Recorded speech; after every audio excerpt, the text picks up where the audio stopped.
Welcome, friend, to this gentle journey through the sands of time, where we'll explore one of history's most enigmatic figures. Tonight, we drift back over 3,000 years to ancient Egypt, where power, beauty, and mystery intertwined in ways that still captivate us today.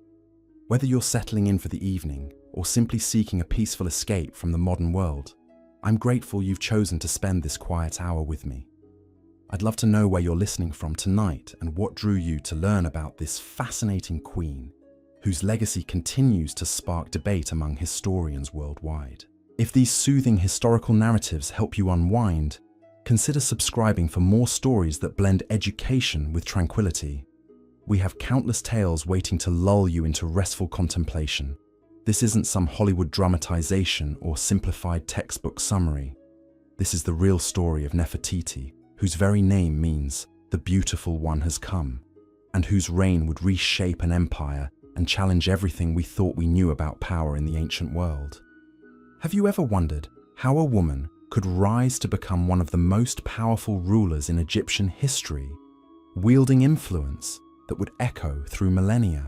The answer lies not in legend or myth, but in the careful reconstruction of daily life in the royal palace of Akhetaten, where revolutionary ideas about religion, art, and governance were taking shape under the desert sun. What I'm about to reveal will transform your understanding of ancient Egyptian society and the remarkable woman who helped orchestrate one of history's most dramatic religious and cultural revolutions. This wasn't just a beautiful queen standing beside her pharaoh husband. This was a political genius, a religious innovator, and possibly even a ruler in her own right, whose story has been deliberately obscured by those who came after. Today, I'm going to take you inside the private chambers and public ceremonies of Nefertiti's world. You'll witness the intimate moments of royal life, understand the complex web of palace politics she navigated, and discover how she managed to accumulate power in ways that no Egyptian queen had ever attempted before. By the end of this journey, you'll see why her mysterious disappearance from historical records may have been the most brilliant political maneuver in ancient history. But before we enter the perfumed halls of the royal palace, let me paint you the scene of the Egypt into which Nefertiti emerged as a force of transformation. The morning sun rises over the Nile in the year 1353 BCE, casting golden light across a civilization at the height of its power and wealth. Egypt controls territories stretching from Nubia in the south to the Euphrates River in the north. Tribute flows into the royal treasuries from dozens of vassal kingdoms. The gods smile upon the land of the pharaohs, and the people prosper under divine rule that has remained unchanged for over 1,000 years. In the royal palace at Thebes, the day begins before dawn, with the gentle sound of servants preparing for the elaborate rituals that will welcome Ra, the sun god, on his daily journey across the sky. The air is thick with the scent of frankincense and myrrh, precious resins that burn constantly in the sacred chambers. Priests chant ancient hymns in corridors lined with paintings, depicting the eternal cycle of death and rebirth that governs all existence. But this morning is different.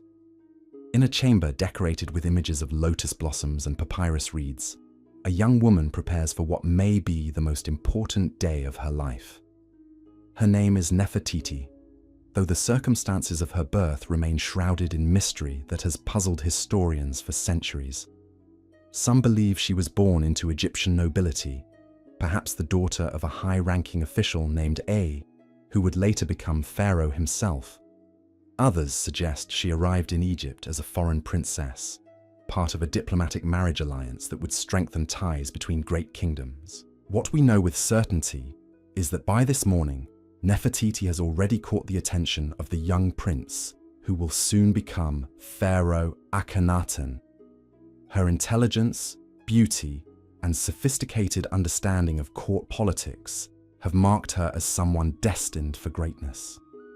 But as she rises from her bed, attended by servants who have been trained from childhood to anticipate her every need, she cannot yet imagine the extraordinary path that lies ahead. The chamber in which Nefertiti awakens reflects the refined luxury of Egyptian royal life. The walls are painted with scenes from nature rendered in the vibrant blues, greens and golds that Egyptian artists have perfected over millennia. Her bed, crafted from ebony and inlaid with ivory and precious stones, sits beneath a canopy of the finest linen. The floor is covered with reed mats woven in geometric patterns that please the eye while providing comfort for bare feet. As the first rays of sunlight filter through windows positioned to capture the morning light, Nefertiti's personal attendants enter the chamber, carrying vessels of water drawn from the sacred Nile. The water has been perfumed with oils extracted from flowers that bloom in the palace gardens. Rose petals float on the surface, and the entire room fills with their delicate fragrance as the servants prepare for the elaborate bathing ritual that begins each day. The process of preparing Nefertiti for her public appearances is an art form in itself. Her body is cleansed with soaps made from animal fats and plant oils, then anointed with precious unguents that have been imported from the far reaches of the Egyptian Empire. Frankincense from Punt, cedar oil from Lebanon, and rare spices from Asian trading partners combine to create a signature scent that will become associated with her presence throughout the palace. Her hair, naturally dark and lustrous, receives careful attention from skilled cosmeticians who understand that appearance is power in the Egyptian court. They apply henna to enhance its color and luster, then arrange it in elaborate styles that incorporate gold ornaments and precious gems. The famous blue crown that will become her signature headpiece awaits. But for now, her hair flows freely as servants work with practiced precision to create the perfect foundation for the day's royal duties. The application of cosmetics follows rituals that have been refined over generations of Egyptian queens. Ground malachite creates the distinctive green eyeshadow that emphasizes the almond shape of her eyes. Kohl, made from galena and soot, lines her eyes in the dramatic style that has become synonymous with Egyptian beauty. Her lips are tinted with red ochre mixed with animal fat, creating a color that will remain vibrant throughout the long day ahead. But Nefertiti's preparation involves more than mere beautification. Each cosmetic application, each ornament placed upon her body, carries symbolic meaning that reinforces her divine status and political authority.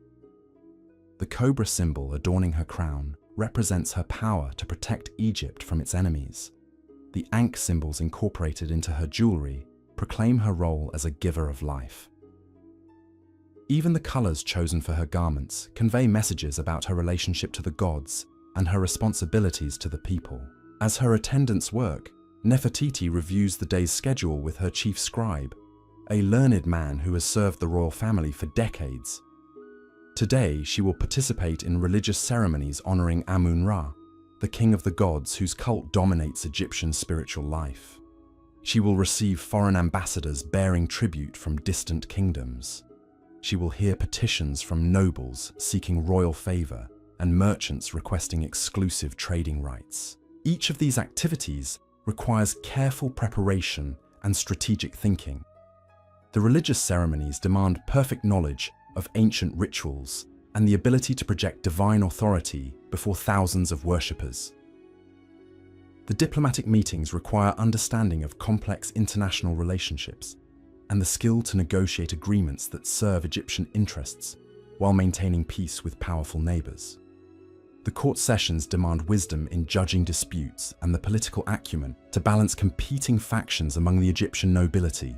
What makes Nefertiti extraordinary is not just her beauty or her royal status, but her intellectual capacity to excel in all these demanding roles simultaneously. Unlike many royal women who focus primarily on ceremonial duties, she has cultivated a deep understanding of statecraft, theology, and economics that allows her to function as a true partner in governance rather than merely a decorative consort. As the sun climbs higher in the sky, Nefertiti's transformation from private individual to public figure nears completion. Her servants drape her in robes of the finest linen, dyed in colors that catch and reflect light with every movement. Gold jewelry crafted by master artisans adorns her neck, wrists, and ankles. The weight of the precious metals serves as a constant reminder of the wealth and power she represents. The final touch is the application of perfume, a blend of rare essences that has been created specifically for her use. The scent combines floral notes with exotic spices, creating an olfactory signature that announces her presence even before she enters a room. In a world where personal hygiene varies dramatically across social classes, the luxury of fine perfumes marks the highest levels of society and reinforces the quasi-divine status of royalty. Now fully prepared for her public duties, Nefertiti pauses before a polished bronze mirror to examine her reflection. The woman who looks back at her represents the culmination of Egyptian artistic and cultural achievement. Every element of her appearance has been calculated to project power, wisdom, and divine favor. She embodies the ideal of Egyptian queenship that has evolved over centuries of pharaonic rule. But behind the perfect exterior lies a mind that is already contemplating changes that will shock the ancient world. Even as she prepares to participate in traditional religious ceremonies, Nefertiti is beginning to question the elaborate pantheon of gods that has dominated Egyptian spirituality for millennia. The seeds of the religious revolution that will define her reign are already taking root in her consciousness, though she does not yet realize the magnitude of the transformation she will help orchestrate. The sound of trumpets echoes through the palace corridors, signaling that the morning ceremonies are about to begin. Nefertiti rises gracefully from her preparation chamber, her movements fluid and confident, despite the weight of her elaborate costume. Her servants fall into formation around her, creating a procession that reflects the hierarchical nature of Egyptian society, while showcasing the queen's supreme status within the royal household. As she walks through corridors lined with painted scenes of Egyptian military victories and divine blessings, Nefertiti embodies the continuity of pharaonic tradition, while unknowingly preparing to revolutionize everything her predecessors have established. The woman who emerges from her private chambers this morning will, within a few short years, help transform Egyptian religion, art, and politics in ways that will reverberate through history, long after her mysterious disappearance from the historical record. The morning light, streaming through the palace windows, illuminates not just a beautiful queen preparing for routine royal duties, but a figure who will challenge the foundations of one of history's most enduring civilizations. Her story is just beginning to unfold, and the world will never be quite the same after witnessing the extraordinary reign of the woman whose name means "the beautiful one has come." Name means "the beautiful one has come." The first test of Nefertiti's growing influence comes during the morning audience with the high priest of Amun, a man whose power rivals that of Pharaoh himself. The priest arrives at the palace accompanied by a retinue of lesser clergy, their shaved heads gleaming with sacred oils, their white linen robes spotless in the morning light. For over 1,000 years, the priesthood of Amun has controlled vast wealth, owned enormous tracts of land, and wielded political influence that could make or break royal policies. As Nefertiti enters the great hall where these audiences take place, the very air seems to crackle with unspoken tension. The hall itself is a masterpiece of Egyptian architecture, its massive columns carved to resemble papyrus stalks that seem to support the weight of the heavens themselves. The ceiling is painted with stars and celestial symbols that remind all who enter of the divine order that governs earthly affairs. Light filters down from high windows, creating dramatic shadows that shift throughout the day. The high priest prostrates himself before the royal couple, but even in this gesture of submission, there is something calculated, almost perfunctory, about his movements. His words of greeting follow ancient formulas that have been repeated countless times, but Nefertiti notices subtle changes in inflection that suggest skepticism about the religious reforms that she and Akhenaten have begun to discuss in private. What unfolds during this audience reveals the delicate balance of power that governs Egyptian society. The priest reports on temple activities, agricultural yields from temple lands, and the collection of tribute from foreign territories. Each topic provides an opportunity for subtle negotiation about policies and priorities. The priest's language is respectful but firm when he expresses concerns about proposed changes to traditional festivals. His tone becomes more pointed when he discusses the allocation of resources between different religious institutions. Nefertiti listens with the attention of a student learning the nuances of a complex game. She asks questions that demonstrate her growing understanding of temple finances and religious law. Her inquiries about the education of young priests reveal her interest in influencing the next generation of religious leaders. Most significantly, she begins to introduce ideas about simplified worship practices that could make religious participation more accessible to ordinary Egyptians. The conversation continues for nearly an hour, with each participant carefully probing the boundaries of acceptable discourse. The priest cannot directly challenge royal authority, but he can express reservations about innovations that might disrupt social stability. Nefertiti cannot openly attack the traditional priesthood, but she can plant seeds of doubt about the efficiency and spiritual authenticity of existing practices. As the audience concludes, both sides understand that they have been engaged in the opening moves of a much larger struggle. The priest departs with formal expressions of loyalty and devotion, but his body language suggests deep unease about the direction of royal policy. Nefertiti watches his retreat with the satisfaction of someone who has successfully tested her opponent's defenses and found them strong but not impregnable. The afternoon brings a different type of challenge, as foreign ambassadors arrive to present tribute and negotiate trade agreements. The Egyptian empire at this time extends far beyond the Nile Valley, encompassing territories that require careful diplomatic management to prevent rebellion or invasion.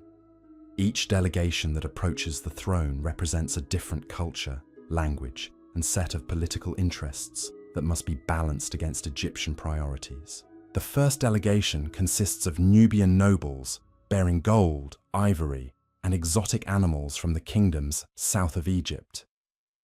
Their dark skin gleams with oils that carry the scent of distant forests.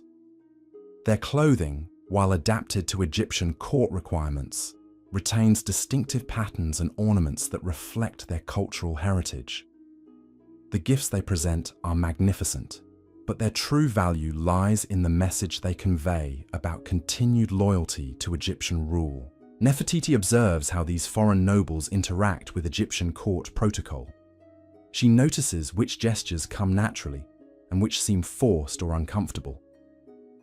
This attention to detail reflects her growing understanding that successful rule requires not just the projection of power, but also the cultivation of genuine respect and cooperation from diverse populations. The Nubian spokesperson presents his tribute with eloquent phrases that have been carefully prepared to flatter Egyptian sensibilities, while subtly asserting his people's dignity and worth. He speaks of the divine nature of pharaonic rule, but his words also emphasize the mutual benefits of peaceful cooperation between great civilizations. Nefertiti responds with gracious acceptance that acknowledges both Egyptian supremacy and Nubian contributions to imperial prosperity. The next delegation brings different challenges and opportunities. Syrian merchants arrive with samples of luxury goods that Egyptian nobles crave, cedar wood for construction projects, and reports about political developments in regions where Egyptian influence competes with that of other great powers. Their negotiations require careful attention to economic details and strategic implications that could affect Egyptian security for generations. These merchants speak with the confidence of men who understand their own value to Egyptian prosperity. Unlike the Nubian nobles who emphasize loyalty and submission, the Syrians present themselves as indispensable partners whose cooperation must be earned through fair dealing and mutual respect. Their attitude reflects the reality that Egypt's northern territories are less securely controlled than southern provinces. and require more sophisticated diplomatic management. Nefertiti participates actively in these discussions, asking detailed questions about trade routes, production capabilities, and political stability in Syrian cities. Her knowledge of commercial practices impresses the merchants, who had expected to deal primarily with male officials focused on military and political concerns. Her ability to discuss technical aspects of textile production, metalworking, and agricultural techniques demonstrates that she has been preparing seriously for her expanding role in governance. The final delegation of the day presents the most complex diplomatic challenge. Mesopotamian representatives arrive with gifts that include cuneiform tablets containing messages from rulers whose power rivals that of Egypt itself. These communications require careful interpretation, not just of language and diplomatic convention, but also of underlying political currents that could lead to cooperation or conflict. The lead ambassador is a man of obvious intelligence and sophistication who has spent years mastering the art of international diplomacy. His presentation of gifts follows Egyptian protocols precisely, but his formal speeches contain subtle references to his homeland's achievements and capabilities that serve as gentle reminders of Mesopotamia's status as an equal rather than a subordinate power. Nefertiti listens to the translation of these messages with the intensity of someone learning lessons that will prove crucial to her future effectiveness as a leader. The Mesopotamian communications discuss proposed marriage alliances, trade agreements, and military cooperation against common enemies. Each topic requires understanding not just of immediate practical concerns, but also of long-term strategic implications for Egyptian security and prosperity. As the diplomatic audiences conclude, Nefertiti has gained valuable experience in the complex art of international relations. She has observed how different cultures approach negotiations, learned to recognize the subtle signals that indicate sincerity or deception, and begun to develop her own style of diplomatic communication that combines Egyptian dignity with genuine interest in foreign perspectives. The evening brings more intimate responsibilities as Nefertiti oversees the education of royal children and the training of young nobles who will someday serve in important government positions. The palace school where this instruction takes place occupies a series of rooms designed to inspire learning and contemplation. The walls are covered with hieroglyphic texts that serve as both decoration and educational material. Tables and stools are arranged to facilitate small group discussions and individual study.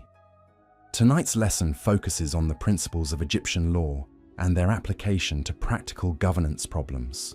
The students, ranging in age from 12 to 16, represent the future leadership of Egyptian society. Their education will determine how effectively they serve the empire and how successfully they adapt to the changes that Nefertiti and Akhenaten are beginning to envision. The discussion begins with traditional legal principles that have governed Egyptian society for centuries, but gradually moves toward questions about justice, fairness, and the relationship between law and morality. Nefertiti guides this conversation with skill that reveals her own deep thinking about these fundamental issues. Her questions encourage the students to think critically about inherited assumptions while respecting the wisdom embedded in traditional practices. The students to think critically, acting the wisdom rest assumptions while embed about inherited in traditional practices. As the lesson progresses, Nefertiti introduces scenarios that challenge conventional thinking about royal authority and divine mandate. She presents the students with hypothetical situations where traditional laws might conflict with practical justice, where the needs of common people might require flexibility in established procedures, where foreign customs might offer valuable insights into better governance. One young nobleman raises his hand to ask about the divine nature of pharaonic law. His question reflects the orthodox teaching that royal decrees carry divine authority and therefore cannot be questioned or modified. Nefertiti's response reveals the revolutionary thinking that is beginning to shape her worldview. She suggests that divine authority might express itself through wisdom and compassion, rather than rigid adherence to ancient formulas. The students lean forward as she speaks, sensing that they are hearing ideas that go far beyond their usual instruction. She talks about the possibility that gods might reveal new truths to those who seek them with pure hearts. She discusses the concept that religious practices should serve the spiritual needs of all people rather than just preserving the privileges of established priesthoods. Her words are carefully chosen to avoid direct heresy, but their implications are radical enough to transform Egyptian society. As the educational session concludes, Nefertiti has planted seeds of thought that will grow in the minds of these future leaders. Some will embrace the changes she and Akhenaten will implement. Others will resist them as threats to stability and tradition. But all will remember this evening as the moment when they first glimpsed the possibility that their world might be transformed by new ideas about divinity, justice, and royal responsibility. The night deepens as Nefertiti finally retreats to her private chambers, but her day is far from over. In the quiet hours when the palace settles into sleep, she engages in activities that will prove crucial to her eventual rise to unprecedented power. By lamplight, she studies documents that reveal the inner workings of Egyptian administration. Treasury reports show her the flow of wealth through the empire. Military dispatches inform her about security threats and opportunities for expansion. Religious texts provide insights into the theological foundations of royal authority. Her private study is arranged to facilitate this intensive learning process. Scrolls are organized by topic in cedar chests that preserve them from moisture and insects. A large table provides space for spreading out maps and documents that require simultaneous consultation. Oil lamps positioned at strategic locations ensure adequate lighting without creating shadows that might make reading difficult. Tonight, Nefertiti focuses her attention on reports from provincial administrators describing local conditions throughout the Egyptian empire. These documents reveal details about daily life that rarely reach royal attention through normal channels. She learns about crop failures that threaten local food security. She reads about disputes between different ethnic groups that could escalate into violence if not properly managed. She studies accounts of religious festivals that strengthen community bonds, while sometimes creating opportunities for political dissent. This information provides Nefertiti with understanding that will prove invaluable when she begins to exercise real political power. Unlike many rulers who rely on second-hand reports filtered through multiple layers of bureaucracy, she is developing direct knowledge of conditions throughout Egyptian territory. Her policies will be informed by genuine awareness of how royal decisions affect ordinary people in distant provinces. As she reads, Nefertiti takes careful notes on papyrus sheets that she keeps in a locked chest, accessible only to her most trusted servants. These notes record not just factual information, but also her own analysis of problems and potential solutions. Her handwriting, trained from childhood to meet royal standards, flows across the papyrus with the confidence of someone accustomed to expressing complex ideas in written form. The reports also reveal information about foreign territories that border Egyptian provinces. She learns about tribal movements that might threaten frontier security. She studies accounts of new trade routes that could increase Egyptian wealth if properly exploited. She reads intelligence reports about political changes in neighboring kingdoms that could create opportunities for Egyptian influence or pose threats to existing agreements. This intelligence gathering represents a crucial aspect of Nefertiti's preparation for expanded political authority.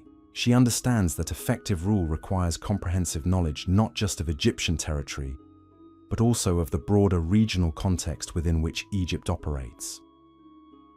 Her policies must account for foreign reactions and international implications that could affect Egyptian security and prosperity for generations.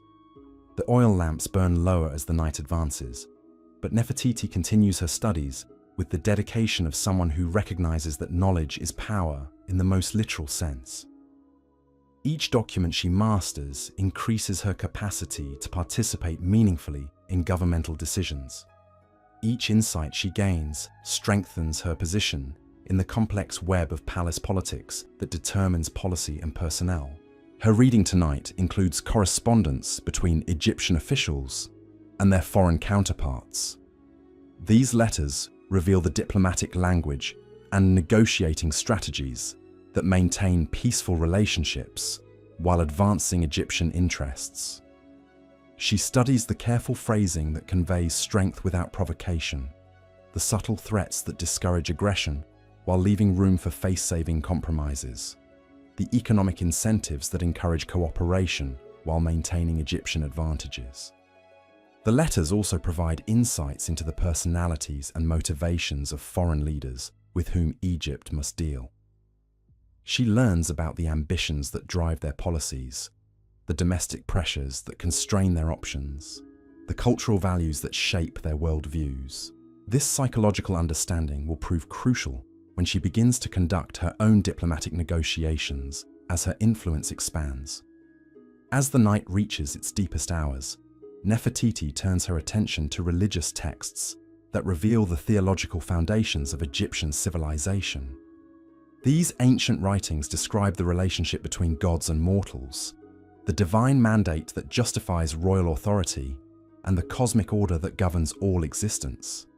But she reads them with questions that would shock traditional priests and scholars. Her marginalia reveal thinking that challenges orthodox interpretations of divine will and royal responsibility. She questions whether the elaborate rituals that consume enormous resources actually serve spiritual purposes or merely preserve priestly privileges. She wonders whether the multiplicity of gods worshipped throughout Egypt might reflect human confusion rather than divine complexity.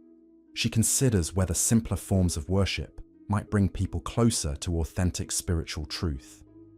These theological investigations are not merely academic exercises. Nefertiti understands that religious reform could provide the foundation for broader changes in Egyptian society. If she and Akhenaten can successfully promote new forms of worship, they might be able to reduce the political power of traditional priesthoods while strengthening direct connections between the royal family and the Egyptian people. The religious texts she studies tonight include hymns and prayers from various periods of Egyptian history. She notices how theological concepts have evolved over time, how different pharaohs have emphasized different aspects of divine authority, how religious practices have adapted to changing social and political circumstances. This historical perspective provides her with precedents for the innovations she is beginning to contemplate. Her reading also includes foreign religious texts that have entered Egypt through trade and diplomatic contact. She studies Mesopotamian creation myths, Syrian fertility rituals, and Nubian ancestor worship practices. These comparative materials suggest that spiritual truth might transcend cultural boundaries, and that Egyptian religion might benefit from incorporating insights developed by other civilizations. As dawn approaches, Nefertiti carefully returns her documents to their proper storage places and extinguishes the oil lamps that have illuminated her nocturnal studies. Her servants will arrive soon to begin the elaborate preparation rituals that transform her from private individual to public figure. But the knowledge she has gained during these quiet hours will inform every aspect of her royal performance throughout the coming day. The woman who rises from her study table as the first light of morning filters through palace windows has spent the night accumulating the intellectual capital that will enable her to reshape Egyptian civilization. Her beauty and royal status provide her with access to power, but her disciplined pursuit of knowledge provides her with the capacity to use that power effectively for purposes that extend far beyond personal ambition. Tomorrow will bring new challenges and opportunities as Nefertiti continues her remarkable transformation from royal consort to political innovator. The religious revolution that will define her reign is still in its early stages, but the foundations are being laid through nights like this one, when a brilliant mind grapples with the fundamental questions of governance, spirituality, and human nature that have shaped civilizations throughout history. Spiritu that have questions of governance, shaped civil, ality, and human nature-izations throughout history. The transformation that begins during these private study sessions manifests itself publicly when Nefertiti accompanies Akhenaten to the great temple of Amun in Thebes. The morning procession winds through streets lined with thousands of citizens who have gathered to witness the royal couple's participation in the festival of Opet, one of the most important religious celebrations in the Egyptian calendar. The air thrums with the sound of drums and sistrums, while incense creates clouds of fragrant smoke that drift across the assembled crowds. As their golden chariot moves slowly through the throngs of worshippers, Nefertiti observes the faces of ordinary Egyptians with new eyes informed by her nocturnal studies.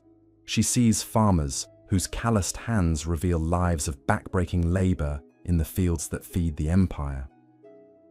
She notices craftsmen whose skilled fingers create the beautiful objects that adorn palace walls and temple chambers.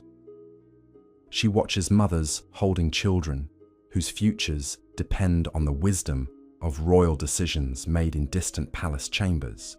The temple complex of Amun rises before them like a man-made mountain, its massive pylons decorated with carved scenes of pharaonic victories over foreign enemies and domestic rebels.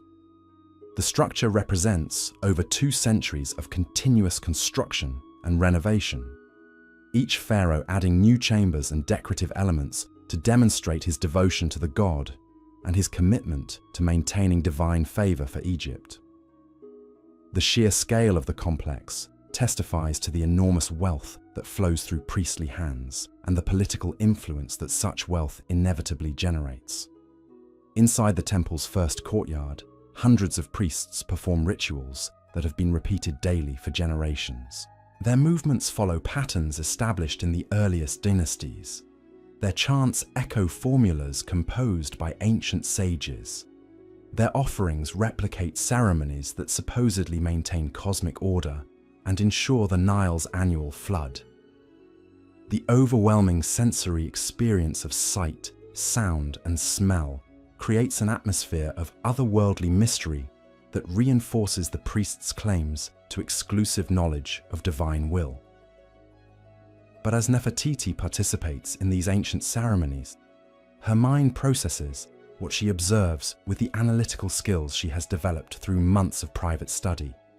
She notices how the complex rituals serve to exclude ordinary people from direct participation in religious experience. She observes how the priest's monopoly on religious knowledge translates into political influence that can challenge royal authority. She recognizes how the enormous resources consumed by temple activities might be redirected toward projects that would benefit the broader Egyptian population. The high point of the ceremony occurs when the statue of Amun is carried from the inner sanctuary to receive offerings from the royal couple.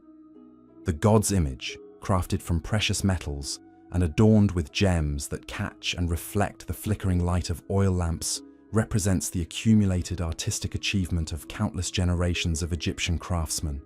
Yet as Nefertiti presents her offerings of gold and incense, she finds herself questioning whether this elaborate idol truly represents divine presence, or merely human artistry elevated to sacred status through centuries of tradition. Her husband Akhenaten kneels beside her as they recite the prescribed prayers, but she senses his own growing unease with the theological complexities that surround them. The young pharaoh, who inherited a religious system of bewildering complexity, is beginning to yearn for spiritual truth that transcends human interpretation and priestly mediation. Their shared doubts about traditional worship practices create an intellectual bond that strengthens their political partnership, while laying the groundwork for revolutionary changes that will soon reshape Egyptian civilization. The ceremony continues for hours as different aspects of Amun's divine nature receive appropriate recognition through specific rituals and offerings. The priests demonstrate their mastery of ancient texts by reciting lengthy passages without error. The royal couple performs their prescribed roles with perfect dignity and apparent devotion. The assembled worshippers respond with enthusiasm that seems genuine, but might also reflect political necessity in a society where public dissent carries severe penalties. As the formal religious observances conclude, Nefertiti and Akhenaten retire to a private chamber within the temple complex where they can discuss their impressions away from the ears of priests and courtiers who might report their conversations to potential enemies. The room is decorated with paintings depicting the pharaoh's divine nature and his special relationship with the gods. But even these traditional images seem to mock the doubts that are growing in both royal minds. Their conversation begins cautiously, with conventional expressions of satisfaction about the ceremony's successful completion and gratitude for divine favor that continues to bless Egyptian prosperity. But gradually, they begin to voice questions that would be considered heretical if overheard by orthodox believers. They wonder whether the elaborate rituals they have just performed actually accomplish their stated purposes, or merely perpetuate systems that serve human rather than divine interests. Akhenaten shares his growing conviction that divine truth might be simpler and more accessible than the complex theological systems maintained by traditional priesthoods. He speaks of dreams and visions that suggest the possibility of worshipping a single deity whose power encompasses all aspects of existence without requiring mediation by human intermediaries. His words echo ideas that Nefertiti has been developing through her own studies, creating a moment of intellectual communion that strengthens their resolve to pursue religious innovations. Nefertiti responds by describing her observations of how ordinary Egyptians relate to religious practices that often exclude them from meaningful participation. She suggests that spiritual reforms might strengthen rather than weaken royal authority by creating direct connections between the pharaoh and his people that bypass traditional power structures. Her analysis reveals sophisticated understanding of how religious change could serve political purposes while also addressing genuine spiritual needs. Their discussion continues as the afternoon sun slants through high windows, casting shifting patterns of light and shadow across the painted walls.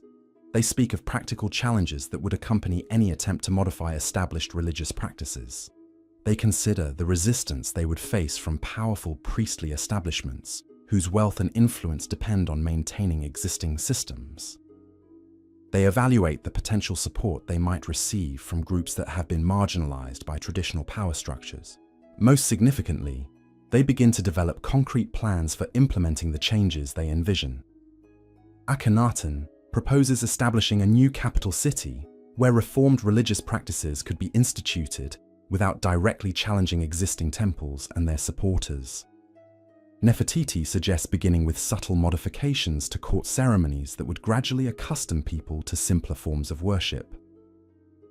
Their ideas complement each other in ways that suggest the possibility of successful collaboration on projects that will transform Egyptian civilization. As evening approaches, the royal couple prepares to return to the palace, but their private conversation has established the foundation for changes that will soon reshape their world. The religious revolution that will define their reign has moved from theoretical possibility to practical planning. The woman who entered the temple as a traditional Egyptian queen will leave as a co-architect of spiritual and political transformation that will influence human history for millennia. The journey back to the palace provides opportunities for further observation and reflection, as their procession moves through streets now illuminated by torches and oil lamps that create a magical atmosphere in the gathering darkness. Citizens who have spent the day celebrating the festival continue their festivities with dancing, music, and feasting that demonstrate the deep cultural significance of religious observances in Egyptian society. Their joy appears genuine, but Nefertiti notices how their celebrations focus more on community bonding and entertainment than on spiritual devotion to the gods supposedly being honored. These observations reinforce her growing conviction that religious reforms might be welcomed by ordinary people who have been excluded from meaningful participation in traditional worship practices. The elaborate ceremonies that consume enormous resources while serving primarily to enhance priestly prestige might be replaced by simpler rituals that encourage direct spiritual experience while strengthening social cohesion. Her vision of reformed religious practices begins to encompass not just theological changes, but also social innovations that could benefit the entire Egyptian population. The palace gates close behind them as night settles over the ancient city. But the ideas generated during this day of religious ceremony and private discussion will continue to develop in the weeks and months ahead. The traditional festival of Opet has become the catalyst for revolutionary thinking that will soon manifest itself in concrete changes to Egyptian society. The queen, who participated dutifully in ancient rituals, has emerged as a visionary leader whose intellectual partnership with her husband will reshape one of history's most enduring civilizations. That night, in the privacy of their shared chambers, Nefertiti and Akhenaten continue developing the theological and political framework for the changes they have begun to envision. Their conversations blend spiritual seeking with practical planning as they consider how to implement innovations that will serve both divine truth and earthly governance. The religious revolution that will transform Egypt from a land of many gods to the worship of a single deity takes shape through intimate discussions between two remarkable individuals whose intellectual communion enables unprecedented historical transformation. The following morning brings new challenges as word spreads through the palace that the royal couple has been spending unusual amounts of time in private consultation about religious matters. Courtiers who depend on traditional power structures for their positions and privileges begin to express subtle concerns about potential changes that might threaten their interests. The High Priest of Amun requests another audience to discuss temple finances and festival preparations, but his true purpose involves assessing the extent of royal commitment to established religious practices. Nefertiti recognizes these early signs of potential opposition as natural responses to any hint of significant change in existing systems. Her studies have taught her that successful reform requires careful management of competing interests and gradual implementation of innovations that minimize disruption while maximizing benefits. The political skills she has developed through months of observation and analysis will prove crucial as she and Akhenaten begin to transform their private discussions into public policies. The challenges they face extend beyond religious opposition to include economic disruption, social upheaval, and international complications that could threaten Egyptian security and prosperity. The temple priesthoods control vast wealth that supports not just religious activities, but also educational institutions, charitable programs, and economic enterprises that employ thousands of people throughout the empire. Any reduction in priestly power could have widespread consequences that must be carefully managed to prevent social chaos. Similarly, foreign allies and enemies will be watching Egyptian religious changes for signs of weakness or instability that might create opportunities for territorial expansion or diplomatic advantage. The revolutionary couple must implement their reforms while maintaining the military strength and international prestige that protect Egyptian independence and prosperity. The balance between innovation and stability will require all their combined intelligence and political skill to achieve successfully. Yet despite these daunting challenges, Nefertiti faces the future with confidence, born of careful preparation and intellectual partnership with a pharaoh who shares her vision of transformed Egyptian civilization. The woman who began this journey as a beautiful young queen has developed into a sophisticated political theorist and strategic planner whose capabilities equal or exceed those of any ruler in Egyptian history. Her story is entering its most dramatic phase as private study and reflection give way to public action that will reshape the ancient world. The religious revolution that will establish her as one of history's most influential women is about to begin in earnest, transforming both her personal destiny and the civilization she serves. The teenage girl who entered the royal court with intelligence as her only asset has become the intellectual force behind changes that will influence human development for thousands of years. Her legacy is being written in real time as she prepares to challenge assumptions that have governed Egyptian society since the dawn of recorded history. Egyptian society since time as she prepares to challenge that have governed assumptions, the dawn of recorded history. As morning breaks over the newly envisioned capital city of Akhetaten, Nefertiti stands at the window of her private chamber, gazing across the construction site that will become the physical manifestation of their revolutionary dreams. The city rises from the desert's sands like a vision materialized, its buildings aligned to catch the first rays of the sun god Aten, whose disk now dominates the royal couple's theological imagination. The sound of thousands of workers echoes across the valley as craftsmen, laborers, and artists collaborate to create something entirely new in human history. The decision to abandon Thebes and establish this new capital represents more than geographical relocation. It symbolizes a complete break with the religious and political traditions that have governed Egypt for over a millennium. Here, away from the ancient temples and established priesthoods, Nefertiti and Akhenaten can implement their vision of simplified worship, direct divine communication, and royal authority unmediated by competing power structures. The Queen's daily routine in Akhetaten reflects the revolutionary changes taking place throughout Egyptian society. Unlike the elaborate ceremonies that characterized royal life in Thebes, her mornings now begin with private devotions to Aten that emphasize personal spiritual connection rather than ritualistic performance.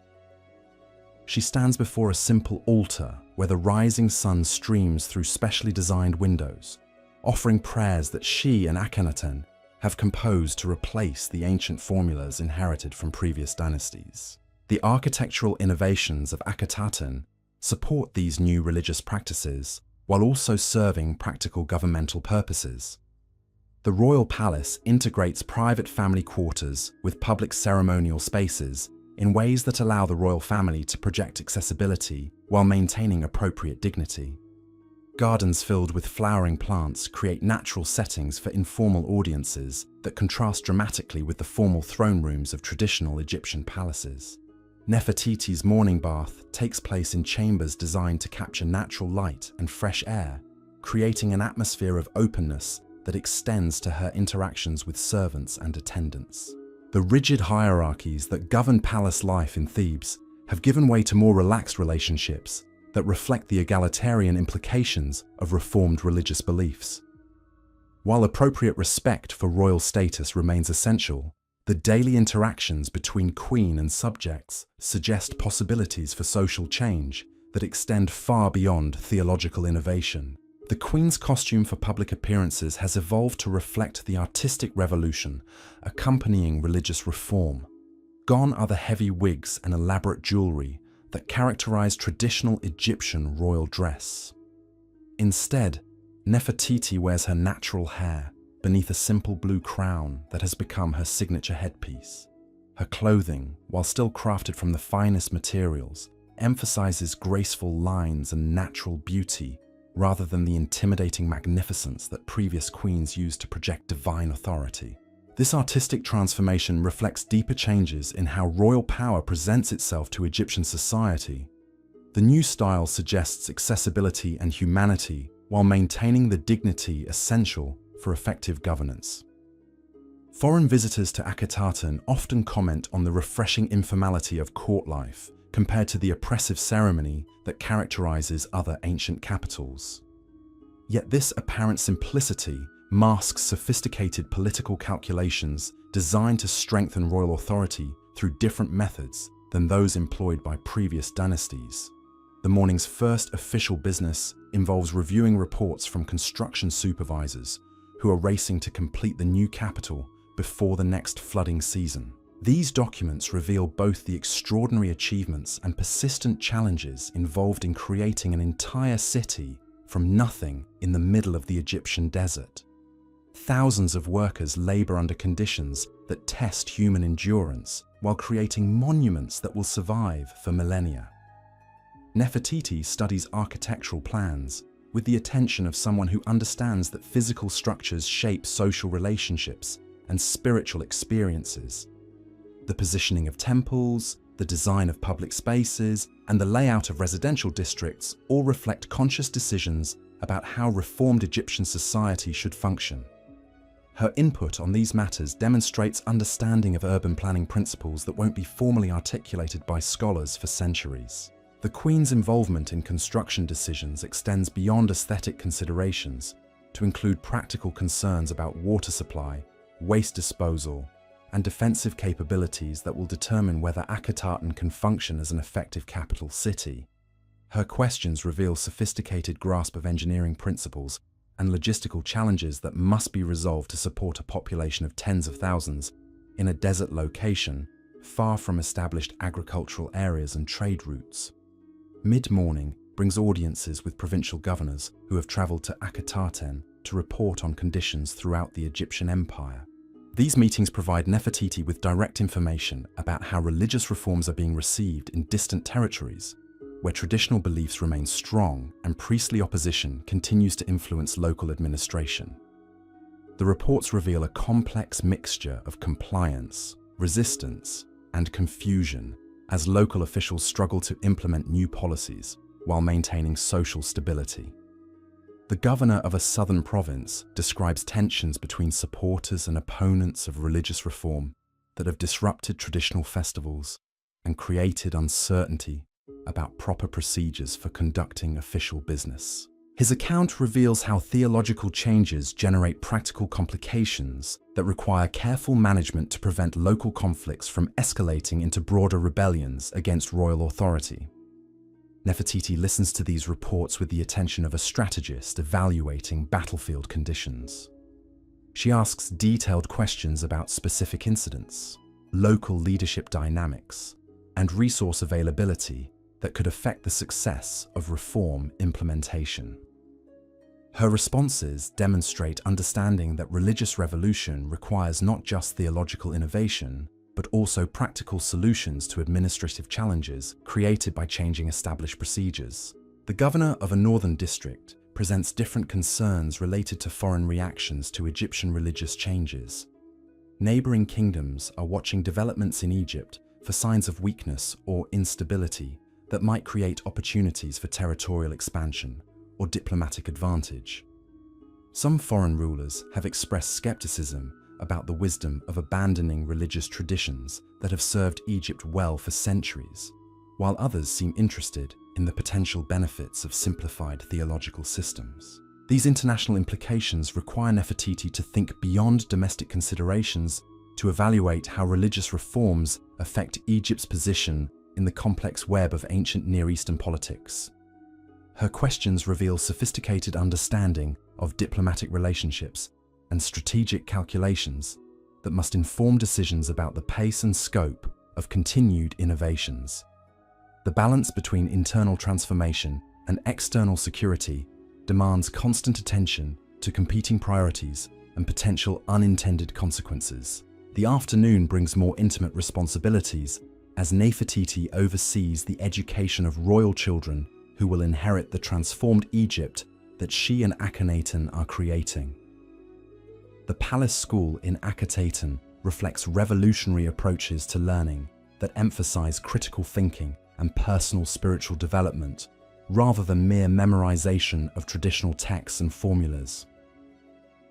Today's lesson focuses on the new artistic styles that have emerged to express reformed religious concepts. The students, ranging from royal children to young nobles whose families have embraced the new order, work with master craftsmen to create sculptures and paintings that capture their understanding of Aten worship and its implications for human relationships.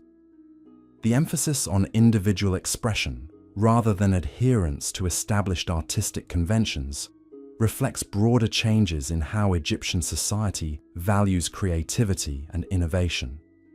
Nefertiti moves among the young artists, offering guidance that reveals her own sophisticated understanding of how visual representation shapes religious and political consciousness.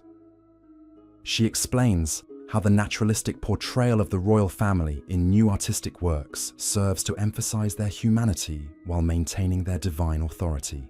Her comments demonstrate awareness that art functions as both aesthetic expression and political communication, in ways that can strengthen or weaken governmental effectiveness. The educational session continues with discussions of literature and poetry that celebrate the beauty of natural creation under Aten's benevolent rule.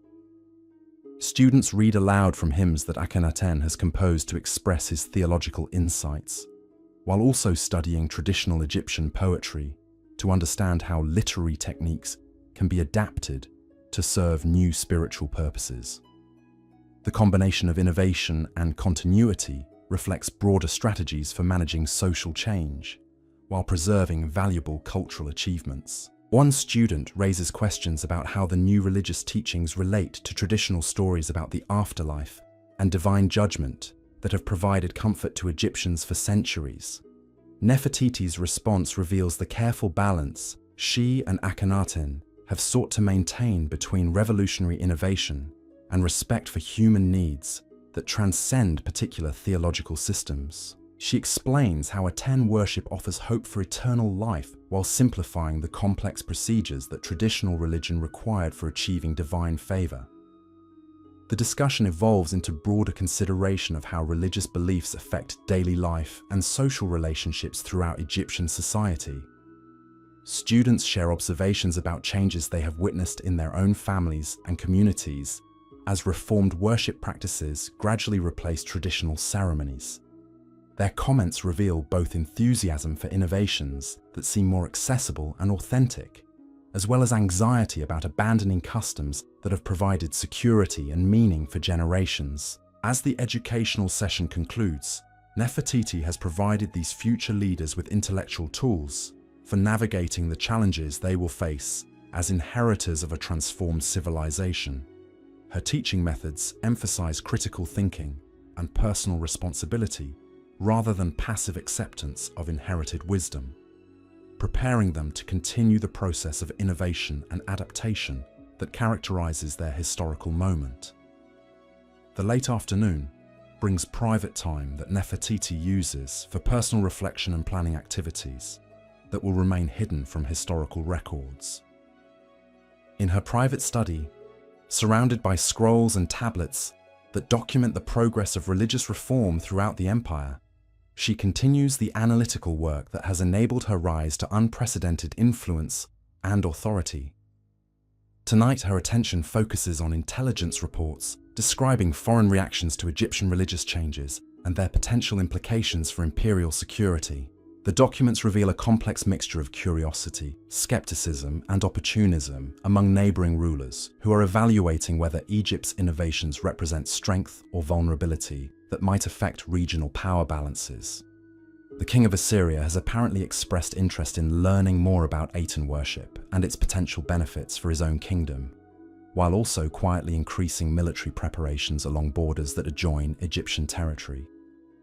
This combination of diplomatic engagement and strategic precaution reflects the careful calculations that characterize international relations during periods of significant change in major powers. Mesopotamian merchants report growing demand for Egyptian artistic works that reflect the new naturalistic style, suggesting that cultural innovations may provide economic opportunities that could strengthen Egypt's international position. At the same time, these same merchants describe conversations with local rulers who question whether religious reforms indicate declining Egyptian military capability or political instability that might be exploited by aggressive neighbors. Nefertiti studies these reports with the attention of a strategist, evaluating multiple scenarios and their potential implications for Egyptian security and prosperity. Her marginal notes reveal thinking that extends far beyond immediate tactical concerns to encompass long-term strategic planning for maintaining Egyptian dominance in a changing international environment. The religious revolution she has helped orchestrate must succeed not just domestically, but also in the context of complex foreign relationships that could determine the empire's survival.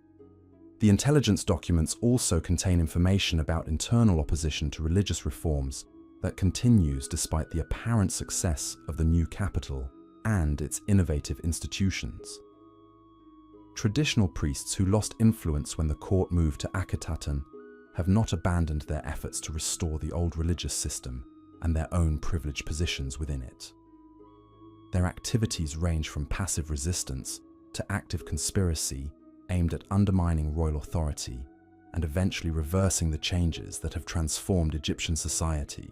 These domestic threats require different responses than foreign challenges, but they may be equally dangerous to the success of the revolutionary project that defines Nefertiti's historical significance. Her analysis of opposition activities reveals sophisticated understanding of how to counter political resistance while avoiding actions that might validate critics' claims about the authoritarian implications of religious reform.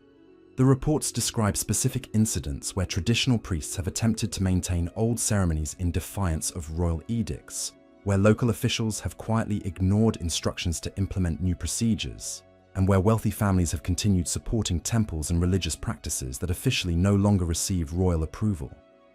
Each incident requires careful evaluation of appropriate responses that will maintain governmental authority without creating martyrs or symbols that opposition groups could use to rally broader resistance. Nefertiti's notes reveal strategic thinking about how to manage these challenges through combination of enforcement measures and positive incentives that could gradually win over skeptical populations. Her approach emphasizes the benefits that religious reforms provide to ordinary Egyptians, rather than simply demanding compliance with royal authority. This sophisticated understanding of political psychology reflects lessons learned through years of careful observation and analysis. As night deepens over Akhenaten, the Queen continues her private studies with documents that explore the theological foundations of the reforms she has helped implement. These texts represent her own contributions to the intellectual framework supporting Aten worship and its implications for human understanding of divine nature and cosmic order. Her theological writings, if they survive the destruction that will follow her mysterious disappearance, would reveal a mind of extraordinary sophistication, grappling with fundamental questions about reality, consciousness, and human purpose. The theological documents reveal thinking that goes far beyond simple rejection of traditional Egyptian polytheism to encompass positive vision of spiritual truth that could transform human civilization. Nefertiti's concept of divine unity suggests possibilities for social harmony and international cooperation that transcend the tribal loyalties and sectarian conflicts that characterize most ancient societies. Her ideas about direct spiritual communication between individuals and divine reality offer hope for personal fulfillment that doesn't depend on mediation by powerful institutions or privileged classes. These revolutionary theological concepts have practical implications that extend throughout Egyptian society and potentially beyond its borders to influence human development in directions that won't be fully realized for centuries or millennia.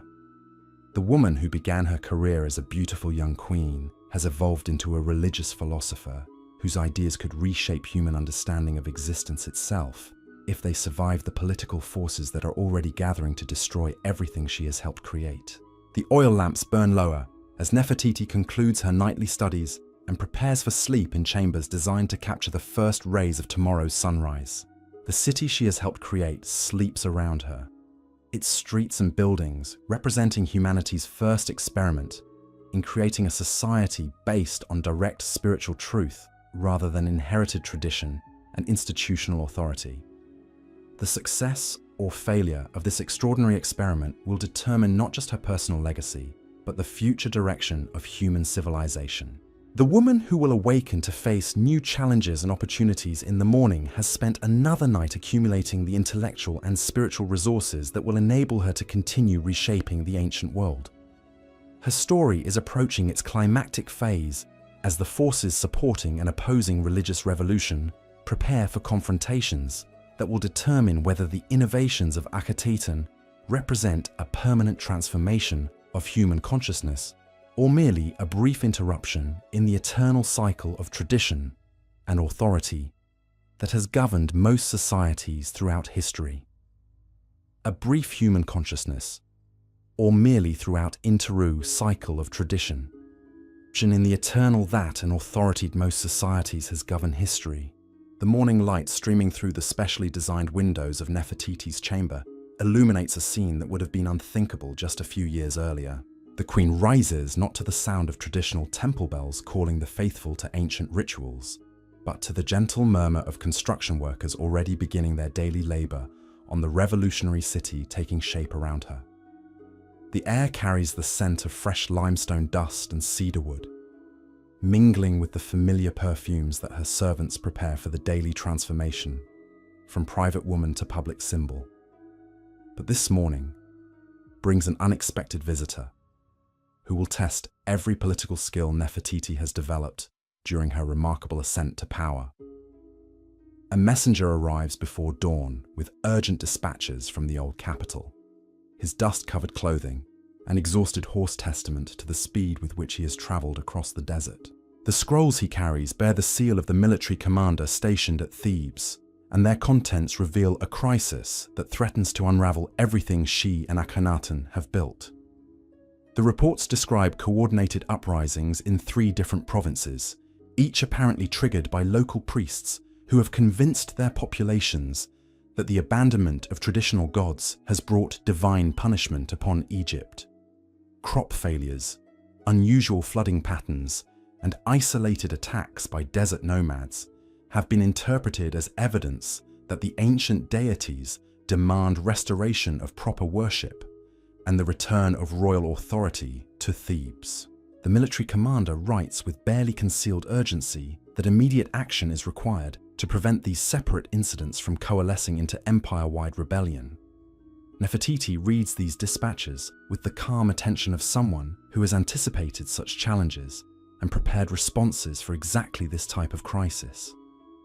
Her years of studying provincial administration and intelligence gathering have taught her to distinguish between genuine popular discontent and manufactured opposition orchestrated by groups with specific political agendas.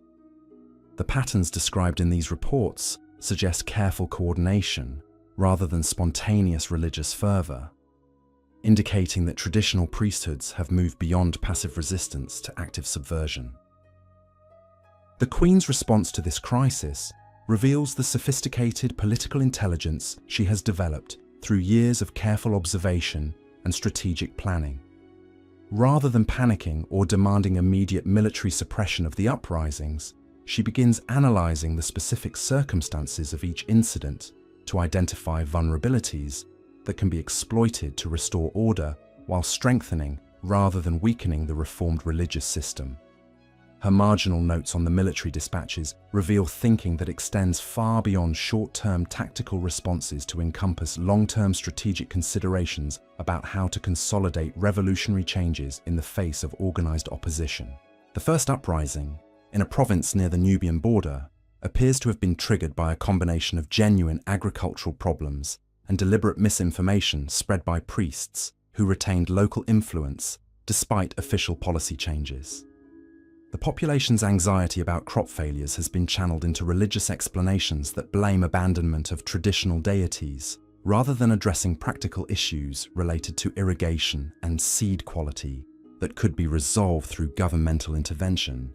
Nefertiti's analysis identifies this situation as an opportunity to demonstrate the practical benefits of reformed administration, while countering theological arguments through concrete improvements in local conditions. She drafts instructions for emergency grain shipments from royal warehouses, technical assistance for improving agricultural techniques, and carefully planned religious ceremonies that will associate Aten worship with practical solutions to immediate problems. Her approach combines immediate relief with long-term relationship building that could transform potential opponents into supporters of continued innovation. The second uprising presents different challenges and opportunities because it involves urban populations whose concerns focus more on economic disruption than agricultural difficulties. Craftsmen and merchants in a major trading center have been told that foreign buyers are avoiding Egyptian goods because international customers have lost confidence in the stability of a kingdom that has abandoned its traditional religious foundations. The economic anxiety created by these claims has been exploited by local religious leaders who promise that restoration of ancient worship practices will restore commercial prosperity. The Queen's response to this urban crisis demonstrates her sophisticated understanding of how economic and religious concerns intersect in ways that require integrated solutions, addressing multiple aspects of public anxiety simultaneously. She authorizes emergency funds for public works projects that will provide immediate employment while creating infrastructure improvements that serve long-term economic development. More subtly, she arranges for foreign merchants who have continued trading with Egypt to visit the affected city and publicly demonstrate their confidence in Egyptian goods and governmental stability. These economic interventions are accompanied by religious programming designed to associate Aten worship with commercial prosperity rather than economic disruption. The Queen commissions artistic works celebrating the natural abundance that flows from divine blessing, sponsors festivals that combine spiritual observance with market activities, and arranges for successful merchants who have embraced reformed religious practices to share their experiences with skeptical colleagues.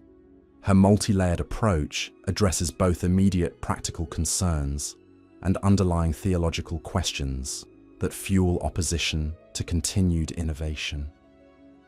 The third uprising proves most challenging because it involves military personnel whose loyalty is essential for maintaining governmental authority throughout the empire. A garrison commander in a strategic frontier post has apparently been convinced that religious reforms have weakened Egyptian military effectiveness by abandoning gods who traditionally protected Egyptian armies in battle. His concerns have been amplified by recent raids by nomadic tribes who may have interpreted the establishment of Akhetaten as evidence of Egyptian weakness or distraction from border security. Nefertiti's analysis of this military crisis reveals the complex intersection of religious, political, and strategic considerations that characterize leadership during periods of revolutionary change. The loyalty of military commanders cannot be taken for granted when innovations challenge beliefs and practices that have provided psychological foundations for professional effectiveness. Yet suppressing military dissent through authoritarian measures could create exactly the kind of governmental instability that would validate concerns about the destabilizing effects of religious reform. The Queen's response to military opposition demonstrates the strategic brilliance that has enabled her unprecedented rise to political influence. Rather than relying solely on assertions of royal authority or theological arguments about Aten's protective power, she addresses practical military concerns through concrete improvements in equipment, training, and strategic support that enhance rather than compromise defensive capabilities. Her approach recognizes that successful religious revolution requires demonstrating superior results rather than merely demanding compliance with new beliefs. Emergency dispatches flow from Akhetaten to frontier commands throughout the empire, carrying not just royal edicts about proper religious observance, but also detailed instructions for improved military procedures that incorporate lessons learned from recent tactical innovations. The Queen's personal involvement in military planning surprises commanders who had not previously recognized her expertise in strategic matters, but her recommendations prove so practical and effective that skepticism gradually gives way to grudging respect for her analytical capabilities. The crisis management activities consume most of Nefertiti's morning, but they also provide opportunities to demonstrate leadership qualities that extend far beyond ceremonial duties typically associated with royal women. Provincial governors who receive her detailed instructions for managing local difficulties recognize that they are dealing with someone who possesses comprehensive understanding of administrative challenges and practical solutions that serve both immediate needs and long-term strategic objectives. Her reputation for governmental competence spreads throughout the imperial bureaucracy as officials discover that her involvement in policy decisions produces superior results. By midday, the immediate crisis has been contained through a combination of rapid response measures and strategic communications that address both practical concerns and underlying anxieties about religious innovation. But Nefertiti understands that these uprisings represent early manifestations of opposition that will continue growing unless the fundamental issues driving resistance to reform are resolved through more comprehensive approaches to social and political transformation. The afternoon brings meetings with advisors and officials who have traveled to Akhetaten to discuss longer-term strategies for consolidating revolutionary changes while preventing future crises that could threaten the survival of everything she and Akhenaten have accomplished. These discussions reveal the extraordinary complexity of managing social transformation in a civilization that has operated according to established patterns for over 1,000 years. Every innovation creates ripple effects that generate unexpected consequences, requiring constant adjustment and refinement of policies and procedures. The Queen's participation in these strategic planning sessions demonstrates intellectual capabilities that impress even experienced administrators who have served multiple pharaohs throughout their careers. Her questions reveal understanding of interconnections between different aspects of governmental operations that enables comprehensive approaches to problem solving. Her suggestions consistently identify solutions that address multiple concerns simultaneously while advancing, rather than compromising, the broader objectives of religious and social reform. One senior advisor raises concerns about the long-term sustainability of innovations that depend heavily on personal authority and charismatic leadership rather than institutional structures that could survive changes in royal personnel. His questions force Nefertiti to articulate her vision for creating permanent foundations for reform society that transcend individual rulers or specific political circumstances. Her responses reveal sophisticated thinking about how to institutionalize revolutionary changes while maintaining flexibility for continued adaptation and improvement. The discussion evolves into detailed consideration of educational systems that could prepare future generations of Egyptians to function effectively in transformed social and religious environments.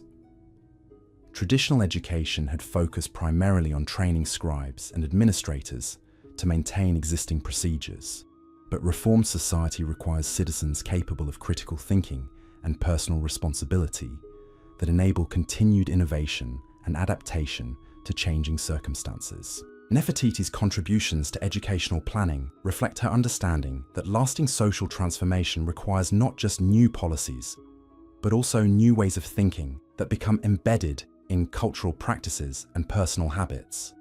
The schools being established throughout Akhetaten serve as laboratories for pedagogical experiments that could eventually spread throughout the empire, creating populations capable of supporting and extending the innovations that define their historical moment. The strategic planning sessions continue into the evening as participants grapple with challenges that have no precedence in Egyptian history. The creation of an entirely new capital city represents just one aspect of transformations that encompass every dimension of social organization, from religious practice to artistic expression to economic relationships. The complexity of managing simultaneous changes across multiple domains requires coordination and communication capabilities that strain existing governmental structures. Yet despite these daunting challenges, the mood in the planning sessions remains optimistic as participants recognize that they are creating something unprecedented in human history. The combination of idealistic vision and practical competence that characterizes Nefertiti's leadership provides confidence that current difficulties can be overcome through continued application of intelligence, dedication, and collaborative effort.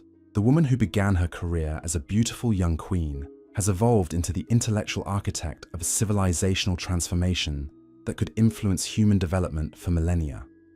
As night falls over Akhetaten, the queen retreats to her private chambers for the personal reflection and study that has sustained her throughout the most challenging period of her remarkable career. Tonight's reading includes reports from foreign observers who have visited the new capital and recorded their impressions of Egyptian innovations for transmission to their own rulers. These external perspectives provide valuable insights into how the revolutionary experiment appears to outsiders who lack emotional investment in its success or failure. The foreign reports reveal a mixture of admiration, skepticism, and concern that reflects the complex implications of Egyptian religious and social transformation for regional stability and international relationships. Some visitors express enthusiasm for innovations that seem to offer solutions to problems that plague their own societies. Others worry about the precedent that successful Egyptian reforms might establish for popular expectations about governmental responsiveness and religious accessibility in their own kingdoms. Most significantly, several foreign observers comment on the unprecedented role that Nefertiti appears to play in Egyptian governmental operations. Traditional expectations about royal women's proper functions do not adequately describe her obvious involvement in policy decisions and administrative management that extends far beyond ceremonial duties. Her influence seems to transcend cultural boundaries that typically limit female participation in political activities, creating possibilities that could inspire similar developments in other societies. These international perspectives on her achievements provide Nefertiti with validation that her innovations represent genuine advances in human organizational capabilities, rather than merely local adaptations to specific Egyptian circumstances. The universal human problems that her solutions address suggest that successful reforms could eventually spread beyond Egyptian borders to influence developments throughout the ancient world, and possibly beyond. The foreign reports also contain intelligence about political developments in neighboring kingdoms that could affect Egyptian security and the long-term viability of the experimental society being created at Akhetaten. Regional power balances are shifting as established rulers evaluate whether Egyptian innovations represent opportunities for alliance or threats that require defensive measures. The success or failure of Nefertiti's reforms will influence not just Egyptian civilization, but also the broader trajectory of human social and political development. As she studies these international perspectives on her achievements, Nefertiti recognizes that her personal destiny has become inseparable from the fate of revolutionary changes that extend far beyond individual ambition or even national interests.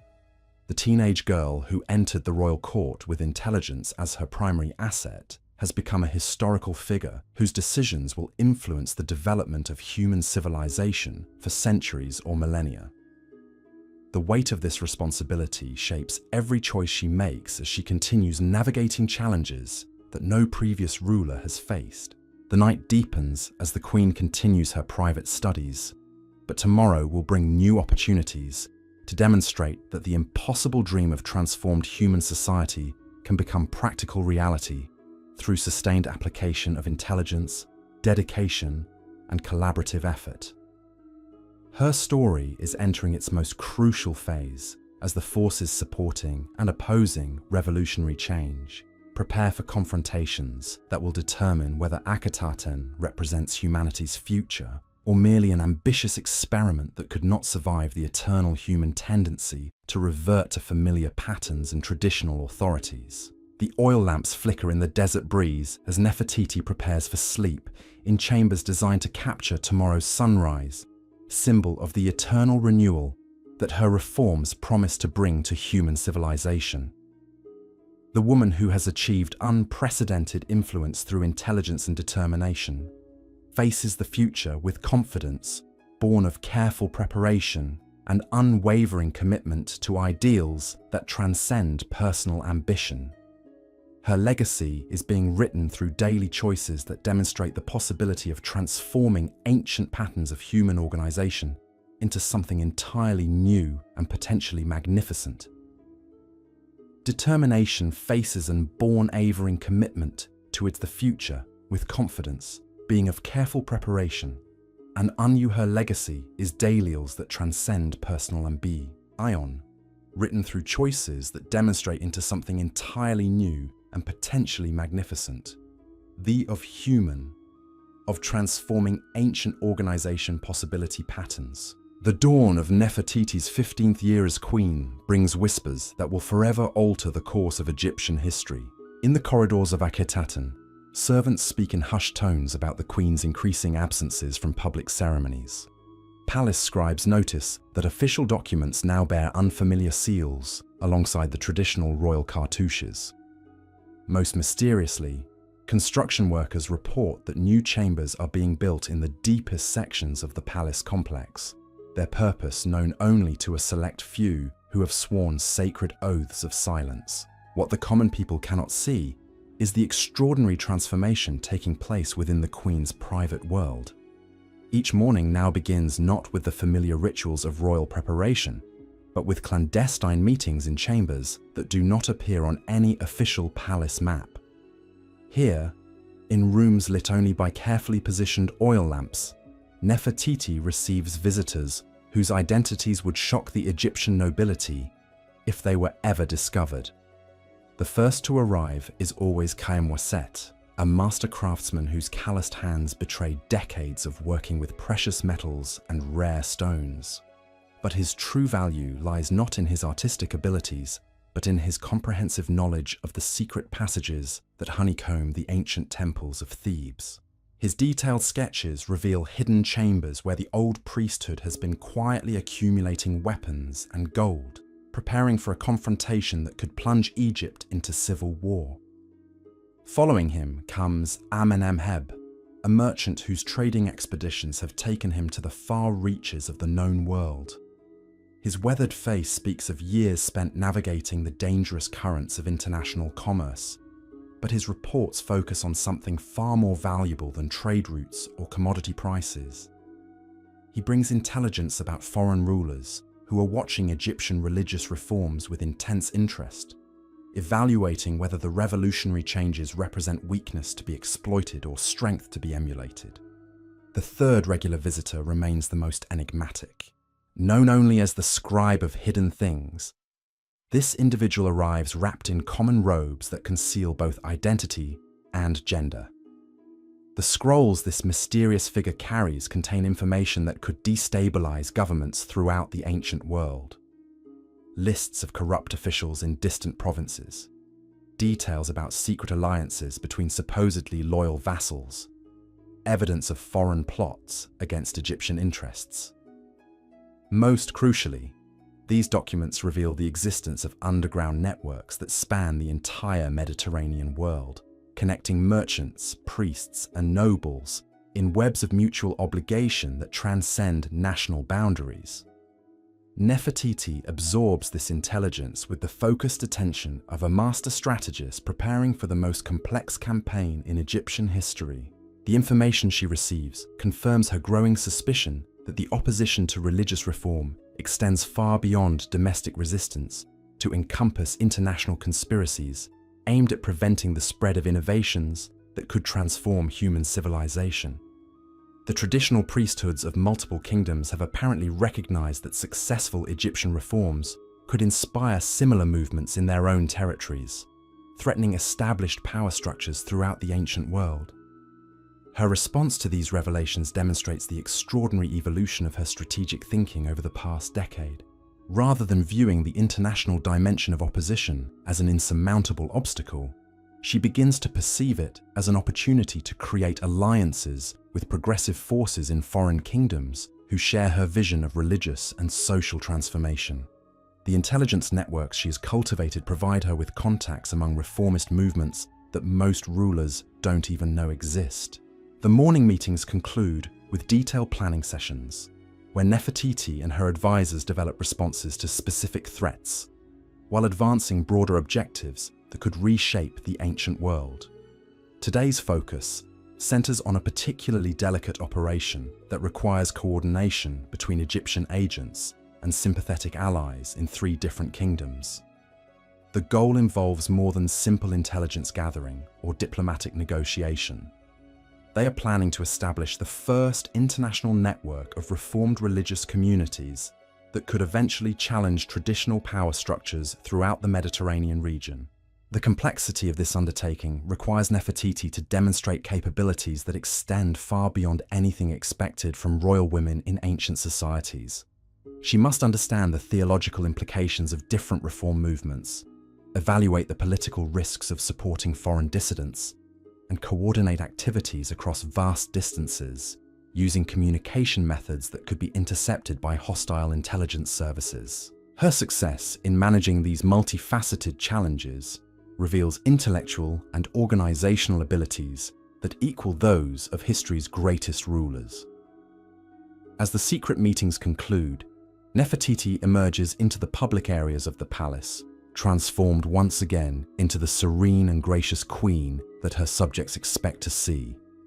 But now, her public performances serve a dual purpose, projecting the stability and confidence necessary for maintaining domestic support, while concealing the revolutionary activities that could either elevate Egypt to unprecedented heights or destroy everything she and Akhenaten have built. The transition from private strategist to public figure requires extraordinary psychological discipline as she moves seamlessly between radically different roles within the same morning. The servants who assist with her transformation from meeting participant to royal icon have no idea that the woman they are preparing for public appearance has just spent hours planning operations that could influence the course of human history for millennia. Her public schedule begins with a ceremony dedicating new agricultural terraces that will increase food production for Akhenaten's growing population. The event provides opportunities to demonstrate the practical benefits of reformed administration, while reinforcing popular support for continued innovations. As she moves among the assembled farmers and engineers, Nefertiti's questions reveal detailed understanding of irrigation techniques, soil management, and crop rotation patterns that enable more efficient food production than traditional Egyptian methods. But even during this seemingly routine ceremonial appearance, her trained eye observes details that others miss. The positioning of guards suggests concern about potential security threats.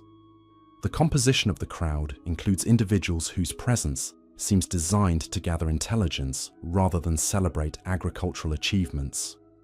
Most significantly, several foreign observers are recording the proceedings with obvious interest in technical innovations that could be adapted for use in their own territories.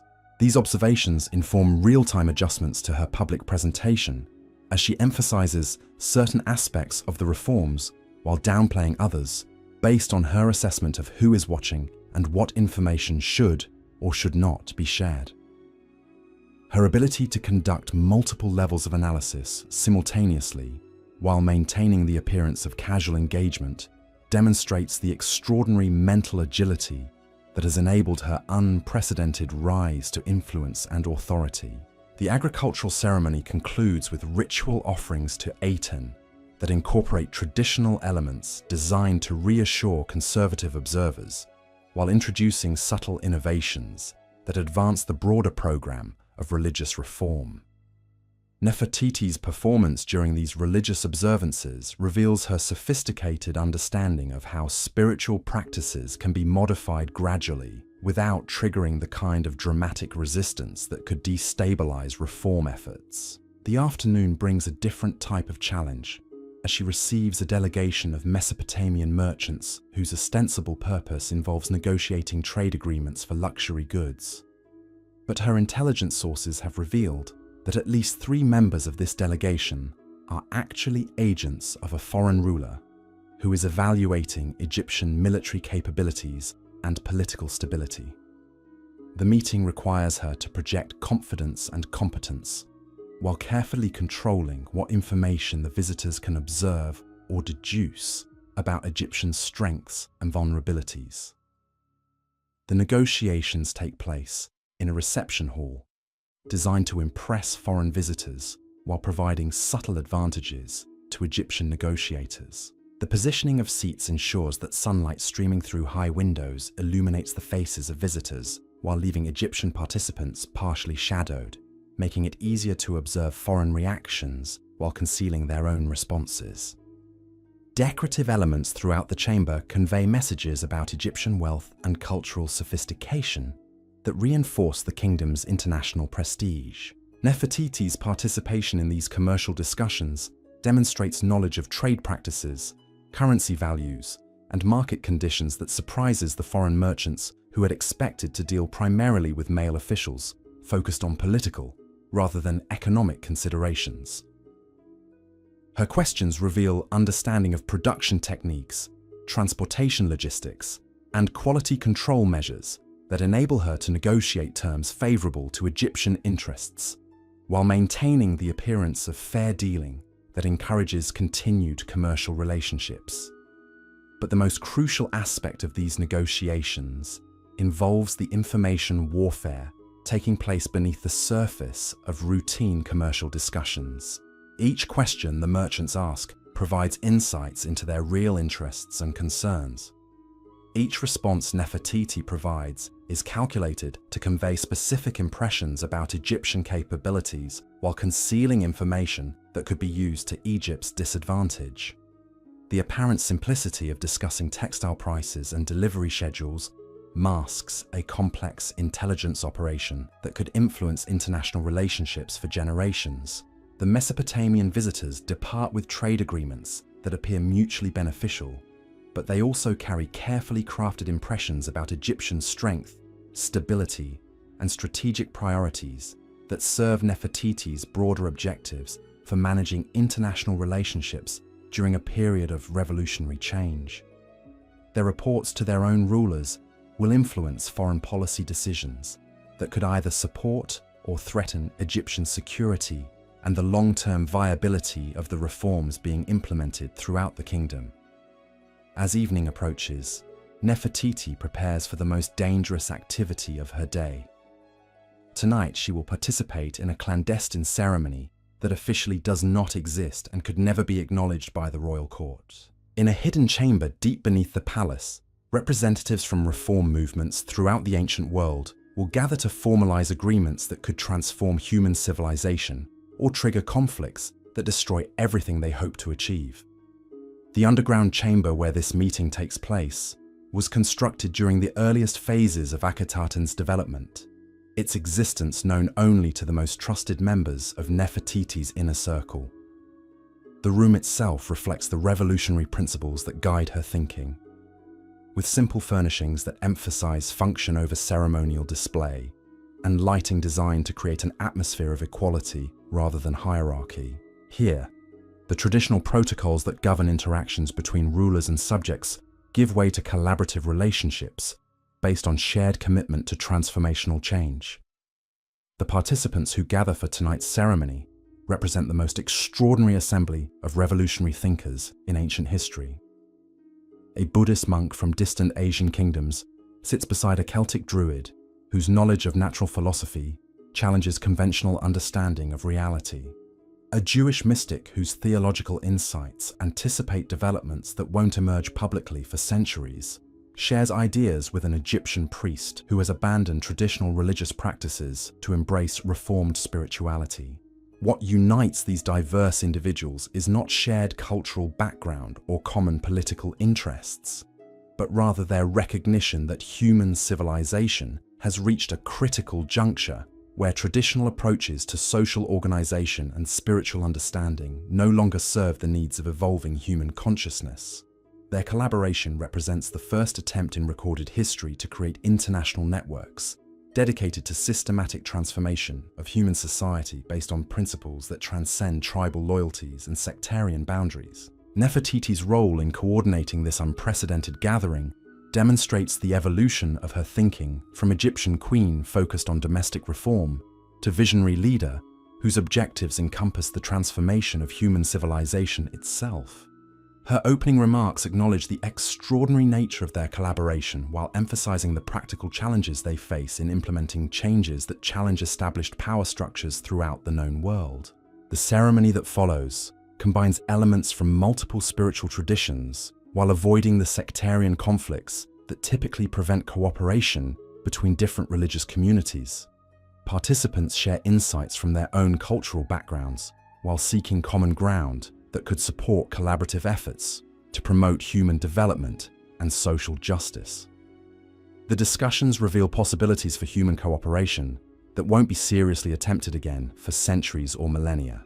Most significantly, the gathering establishes formal communication networks that will enable continued coordination between reform movements separated by vast distances and cultural differences.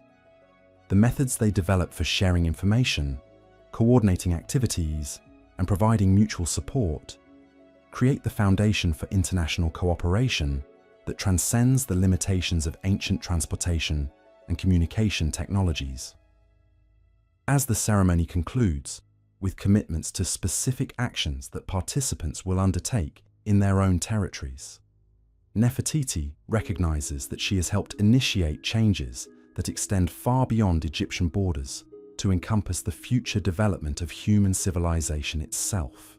The teenage girl who entered the royal court with intelligence as her primary asset has become the architect of revolutionary transformation that could influence human development for thousands of years.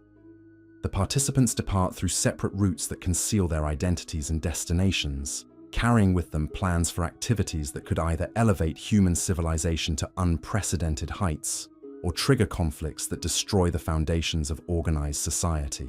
Their success or failure will depend largely on the continued leadership and support that Nefertiti provides through her unique position as the world's most powerful woman ruler. But as she returns to her private chambers in the hours before dawn, the Queen understands that her own position has become increasingly precarious as the scope of her activities expands beyond what any single individual can safely manage. The intelligence networks she has created provide her with unprecedented knowledge about threats and opportunities throughout the ancient world. But they also make her a target for enemies who recognize that eliminating her could disrupt revolutionary movements across multiple kingdoms.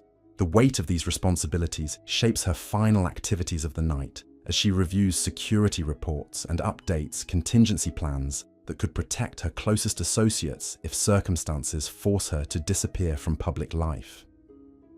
The preparations she makes tonight reflect her growing awareness that the revolutionary changes she has helped initiate may require her to sacrifice her visible role as Egyptian queen in order to continue serving the broader cause of human transformation from positions that history will never record.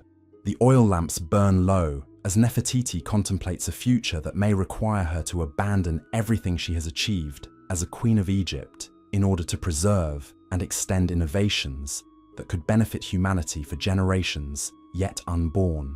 The woman who has reached the pinnacle of ancient political achievement faces the possibility that her greatest contributions to human civilization may require her to disappear from history itself, becoming a hidden force whose influence shapes human development through channels that will never bear her name or acknowledge her contributions. The first light of dawn filters through her chamber windows as she completes preparations for what may be among her final days as the visible ruler of revolutionary Egypt. The transformations she has helped orchestrate have reached a point where they no longer depend entirely on her personal leadership, but they still require careful guidance through the critical transition period that will determine whether her innovations become permanent features of human civilization or merely ambitious experiments that could not survive the eternal human tendency to revert to familiar patterns and traditional authorities. No, reiterate have on her personal leadership Egypt.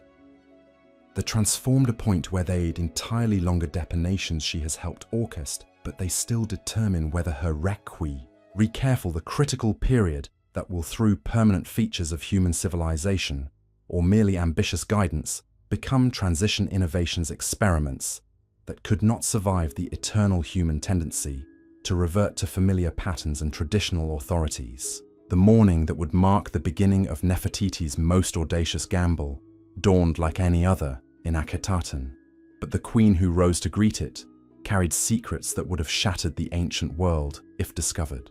As her servants performed the familiar rituals of royal preparation, applying the cosmetics that had become her signature, and arranging the blue crown that proclaimed her divine authority, none could have suspected that the woman they served was orchestrating her own disappearance from history.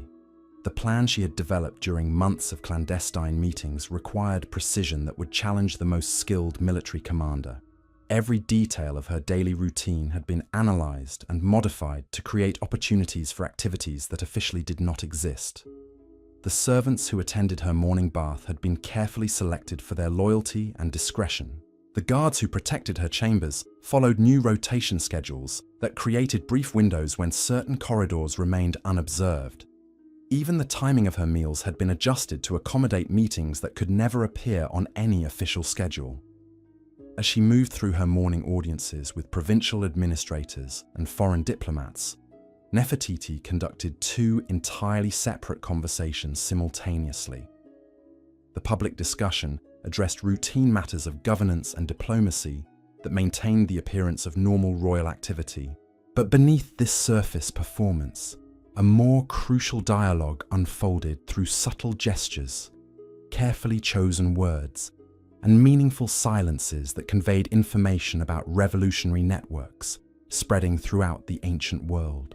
The visiting Syrian ambassador, who presented gifts of rare spices and precious fabrics, had no idea that the Queen's gracious acceptance of his offerings included coded messages about safe passage routes for refugees fleeing religious persecution in distant kingdoms. Her questions about trade conditions in Mediterranean ports contained instructions for establishing new communication networks that could coordinate reform activities across vast territories. Even her compliments about the quality of Syrian craftsmanship carried information about financial resources that would soon become available for supporting revolutionary movements. These multi-layered communications required extraordinary mental discipline, as Nefertiti managed complex information flows while maintaining the serene composure expected from Egyptian royalty. The skills she had developed through years of palace intrigue now served purposes that extended far beyond personal advancement to encompass the transformation of human civilization itself. Her ability to conduct simultaneous conversations at multiple levels of meaning demonstrated intellectual capabilities that few rulers in any historical period have possessed. The afternoon brought more dangerous challenges as she received reports from intelligence agents whose very existence represented treason against established governments throughout the ancient world. The documents they delivered contained evidence of growing opposition to traditional religious and political authorities in kingdoms stretching from Mesopotamia to the Atlantic coast. Local rulers who had initially dismissed Egyptian reforms as temporary aberrations were beginning to recognize that revolutionary ideas were taking root among their own populations. These intelligence reports revealed both encouraging progress and alarming threats as reform movements gained momentum while triggering increasingly violent resistance from established power structures. Priests who had lost influence to simplified religious practices were organizing armed resistance in multiple territories. Aristocratic families whose privileges depended on traditional social hierarchies were forming alliances that transcended national boundaries. Most ominously, several foreign rulers were apparently coordinating military preparations that could target Egypt as the source of dangerous innovations threatening their authority. Nefertiti studied these reports with the analytical intensity of a general preparing for the most important campaign of her career. But unlike conventional military conflicts that could be resolved through superior force or strategic maneuvering, the battles she now faced required weapons that had never been tested in human history. The power of ideas, the loyalty of true believers, and the irresistible appeal of genuine justice would determine victory or defeat in struggles that could reshape human consciousness itself. Her response to these challenges demonstrated the extraordinary evolution of her strategic thinking, from Egyptian queen, focused on domestic concerns, to global revolutionary, whose objectives encompassed the liberation of human potential throughout the known world. The orders she issued that afternoon established new networks for protecting reformist leaders, created financial mechanisms for supporting revolutionary activities, and initiated diplomatic contacts with sympathetic elements in foreign governments who shared her vision of transformed human society. The most crucial decision involved activating contingency plans that had been developed for exactly this type of crisis. If traditional authorities throughout the ancient world were indeed coordinating efforts to destroy Egyptian reforms and eliminate their supporters, then Nefertiti's continued visibility as queen made her the primary target for assassination or military attack. Her survival and the preservation of revolutionary networks required her to disappear from public life, while maintaining her influence through channels that enemies could not identify or attack. The preparations for this disappearance had been underway for months, involving the creation of alternative identities, secure communication methods, and safe houses throughout territories where reform movements maintained active operations. The woman who had achieved unprecedented power as Egyptian queen would sacrifice that visible authority to become something even more dangerous to established orders throughout the ancient world. a hidden coordinator of revolutionary transformation whose influence would be felt without being detected. As evening settled over Akhetaten, Nefertiti began implementing the final phases of her plan with actions that would baffle historians for millennia. Her participation in the night's religious ceremonies followed familiar patterns that reassured observers about her continued commitment to routine royal duties. But the prayers she offered to Aten contained coded instructions for trusted allies who would assume responsibility for maintaining Egyptian reforms during her absence from public life. The banquet that followed these religious observances provided cover for the most delicate aspect of her disappearance strategy.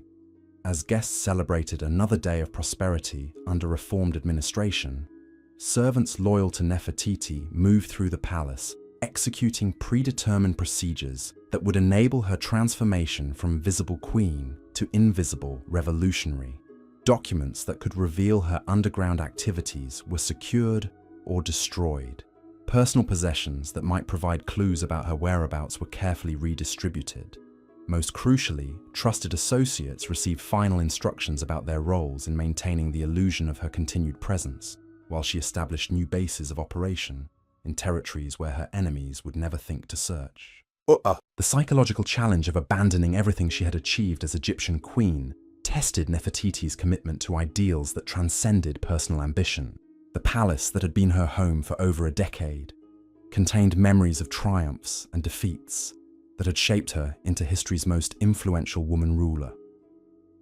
The servants who had attended her daily needs represented relationships that had provided emotional support during the most challenging periods of her reign. The very chambers where she had planned revolutionary changes bore witness to intellectual achievements that few humans in any era have equaled. Yet as she moved through these familiar spaces for what might be the final time, Nefertiti felt not loss, but liberation, as she prepared to exchange the limitations of visible authority for the unlimited possibilities of hidden influence. The teenage girl who had entered the royal court with intelligence as her only asset had learned that true power often operates most effectively when it remains invisible to those who might oppose or constrain it. The final hours before her disappearance were spent in activities that would perplex future archaeologists and historians who would search desperately for clues about what happened to history's most enigmatic queen. She visited construction sites where workers were completing projects that would serve as monuments to reformed Egyptian civilization. She inspected agricultural facilities that demonstrated new techniques for feeding growing populations. She reviewed military installations that protected revolutionary achievements against foreign threats. Each of these inspections served dual purposes, providing her with final assessments of Egyptian capabilities while creating alibis that would confuse anyone trying to determine exactly when and how she vanished from recorded history. Her conversations with workers, farmers, and soldiers included both routine expressions of royal satisfaction and carefully encoded farewell messages for those who had supported her revolutionary vision. The most poignant moment came during her final visit to the educational facilities, where young Egyptians were learning to think critically about inherited traditions, while developing skills necessary for continued innovation and adaptation. These students represented the future of reformed Egyptian society and the ultimate justification for all the risks she had taken to create better conditions for human development. Her presence among them that night carried special significance as she prepared to sacrifice her visible role in their education for the sake of broader influences that could benefit countless generations yet unborn.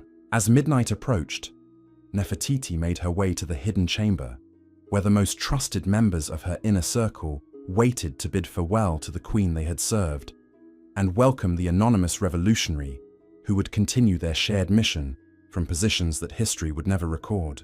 The transformation that took place in that underground room represented one of the most extraordinary moments in human history, as the world's most powerful woman voluntarily relinquished visible authority to pursue objectives that served humanity rather than personal glory. The robes she discarded carried the weight of royal tradition and divine authority that had elevated her above every other woman in the ancient world. The simple garments she assumed marked her rebirth as something unprecedented in human experience, a leader whose influence would shape civilizational development while remaining forever hidden from conventional historical records. The crown that had symbolized her unprecedented achievements as Egyptian queen was carefully preserved for successors who would continue implementing reforms she had initiated, while she prepared to wield forms of power that transcended the limitations of any earthly throne. The farewells exchanged in that hidden chamber were brief but profound, as individuals who had risked everything to support revolutionary transformation acknowledged that their greatest achievements still lay ahead. The networks they had created would survive and expand under new leadership, while their original architect operated from positions that provided even greater opportunities for advancing human development throughout the known world. As the first light of dawn began to filter through palace windows, the chamber stood empty, except for carefully arranged artifacts that would puzzle investigators for thousands of years. The queen who had transformed Egyptian civilization and initiated changes that would influence human development for millennia had vanished as mysteriously as she had originally appeared in the historical record, leaving behind only questions that would intrigue scholars long after the civilization she had served had crumbled into desert sand. But somewhere in the awakening world, a figure whose identity would never be recorded began the next phase of humanity's most ambitious experiment in conscious evolution. The teenage concubine, who had systematically transformed herself into history's most influential woman ruler, had achieved her ultimate metamorphosis, becoming a force for human liberation that would operate beyond the reach of any earthly authority while working to fulfill possibilities that few people in any era have even dared to imagine. The mystery of Nefertiti's disappearance would endure as one of history's greatest unsolved puzzles. But the changes she had initiated would continue spreading throughout the ancient world and beyond, carried by networks of dedicated individuals who shared her vision of human society organized around principles of justice, wisdom, and compassion, rather than mere power and tradition. Her greatest achievement was not the unprecedented authority she had wielded as Egyptian queen, but rather her recognition that true leadership sometimes requires the courage to disappear from history itself in order to serve ideals that transcend personal recognition or conventional success. The woman whose name meant "the beautiful one has come" had given humanity a glimpse of possibilities that would inspire revolutionary thinkers for thousands of years, while remaining forever hidden from the historical records that celebrated lesser achievements by more conventional rulers. Her legacy lived not in monuments or inscriptions, but in the transformed consciousness of individuals throughout the ancient world who had learned that human society could be organized around love rather than fear, cooperation rather than domination, and wisdom rather than mere tradition.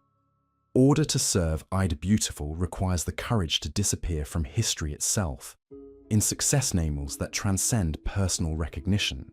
The woman whose or conventional come the immense of possibilities had given glimpse one has humanity had inspired to that were revolutionary hinkers for thousands remaining of years, while records lesser that celebrate forever hidden from the historical legacy live or INSC in monuments rulers.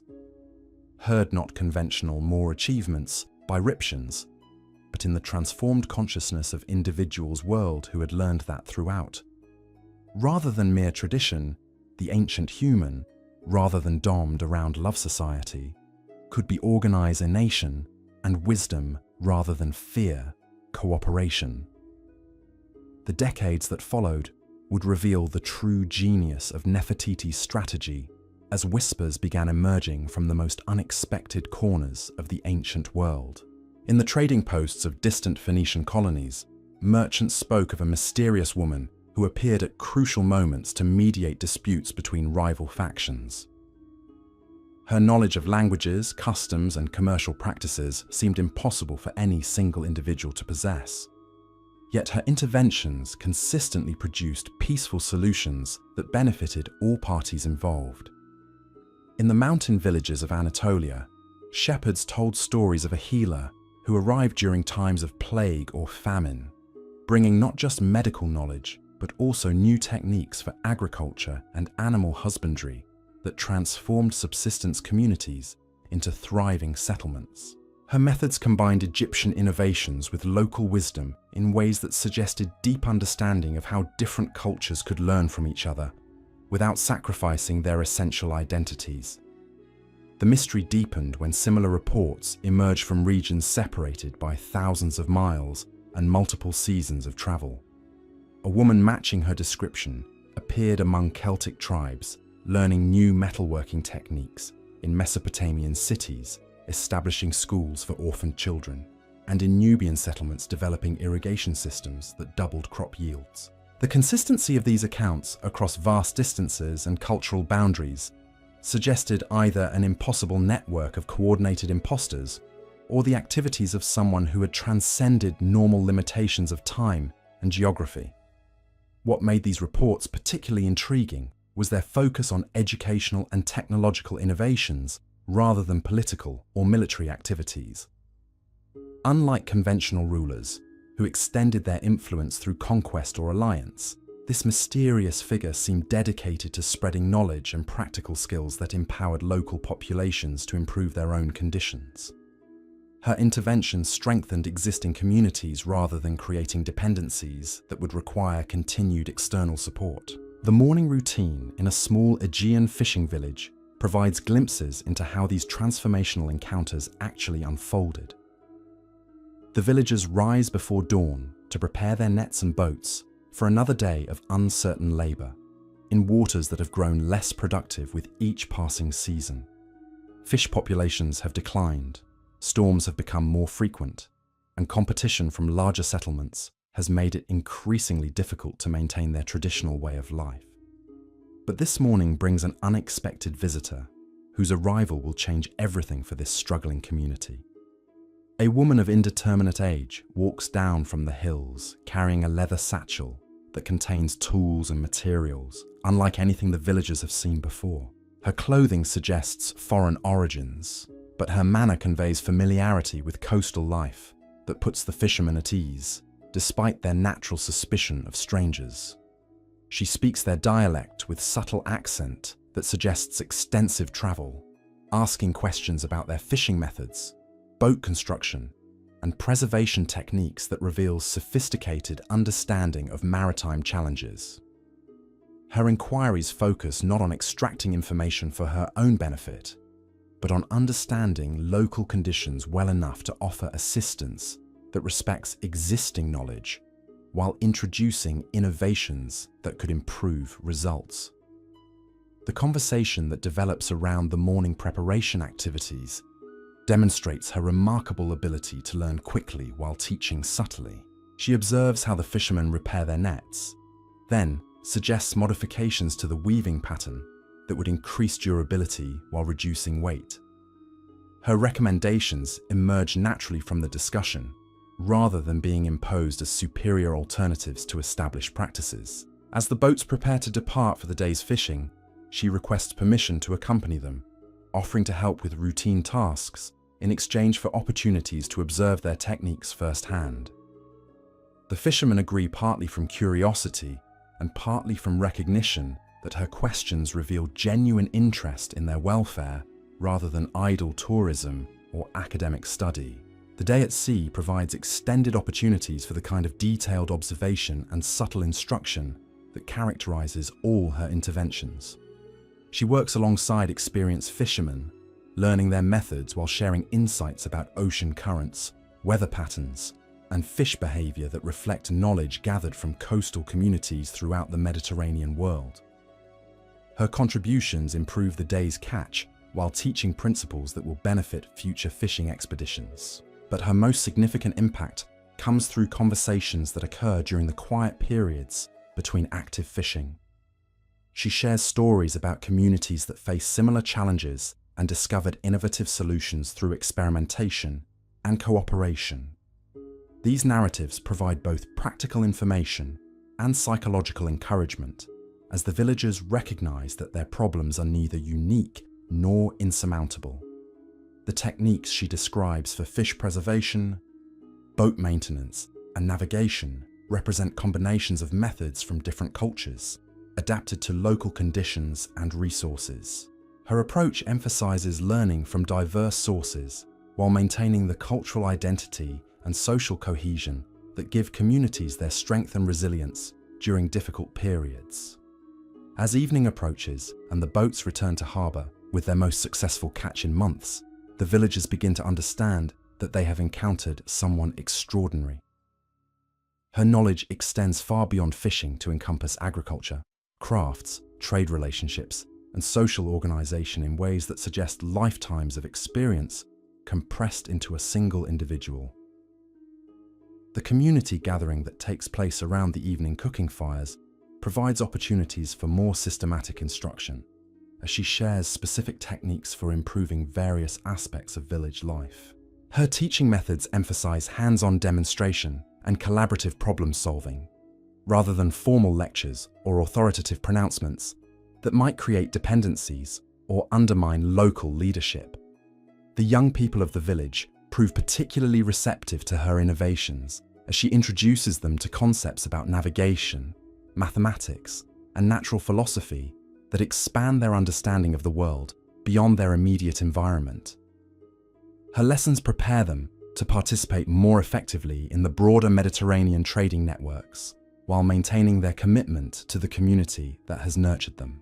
The adults benefit from her insights into crop cultivation, animal husbandry, and craft production that could diversify their economic activities and reduce their dependence on increasingly unreliable fishing revenues. Her suggestions respect traditional knowledge, while introducing modifications that reflect lessons learned from communities facing similar transitions throughout the ancient world. The village elders find themselves engaged in discussions about governance, conflict resolution, and community decision-making that help them address challenges created by changing economic conditions and increasing contact with foreign influences. Her perspectives combine practical experience with theoretical understanding in ways that enhance their ability to guide community development while preserving essential cultural values. As the night deepens and the conversations wind down, the mysterious visitor begins preparing for her departure with the same quiet efficiency that characterized her arrival. She packs her tools and materials while ensuring that the knowledge she has shared will survive and develop after her absence. Written instructions, sketched diagrams, and carefully explained principles provide foundations for continued learning and adaptation. The farewells exchanged with individual villagers reveal the personal connections she has formed during her brief stay, while maintaining the air of mystery that surrounds her identity and ultimate destination. Each person receives specific encouragement related to their particular interests and capabilities, along with suggestions for how they might contribute to the community's continued development. Her final words to the assembled village emphasize themes that appear in all her interventions throughout the ancient world: the importance of learning from diverse sources while maintaining cultural integrity, the value of cooperation and mutual support in addressing challenges that exceed individual capabilities, the possibility that ordinary people can achieve extraordinary results through sustained effort and creative thinking. As dawn breaks over the village, the mysterious visitor has vanished as quietly as she appeared, leaving behind only the transformed understanding and enhanced capabilities that will enable this small community to thrive in ways that seemed impossible just days earlier. The techniques she introduced will spread to neighbouring settlements through normal trade and social contacts, multiplying her impact far beyond the direct recipients of her instruction. The pattern repeats itself throughout the Mediterranean world, as similar encounters transform communities from subsistence survival to sustainable prosperity.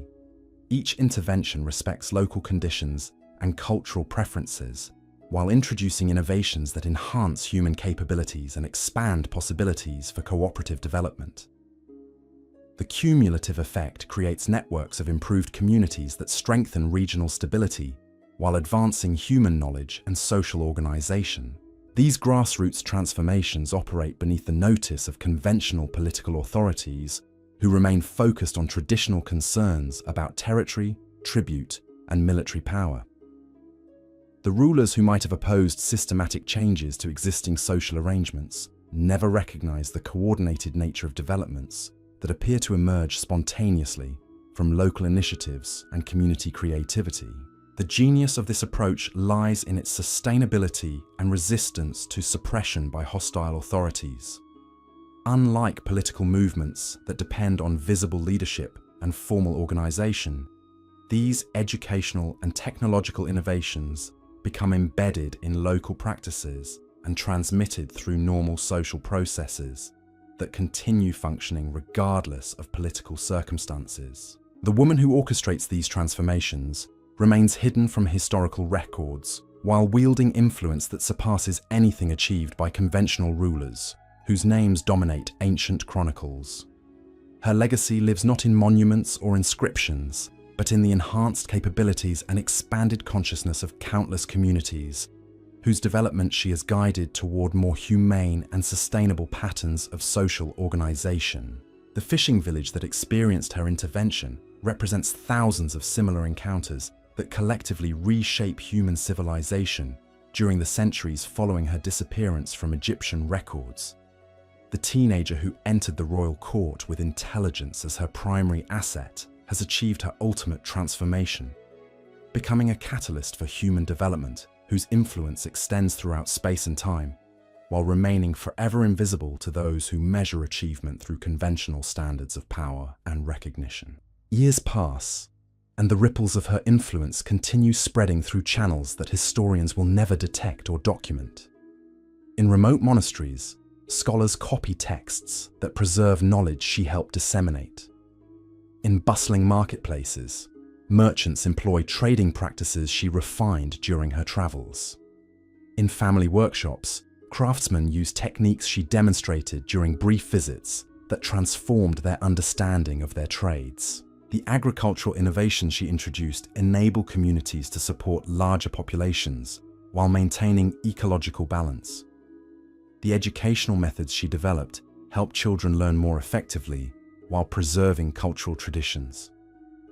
The conflict resolution techniques she taught reduce violence while strengthening social cooperation.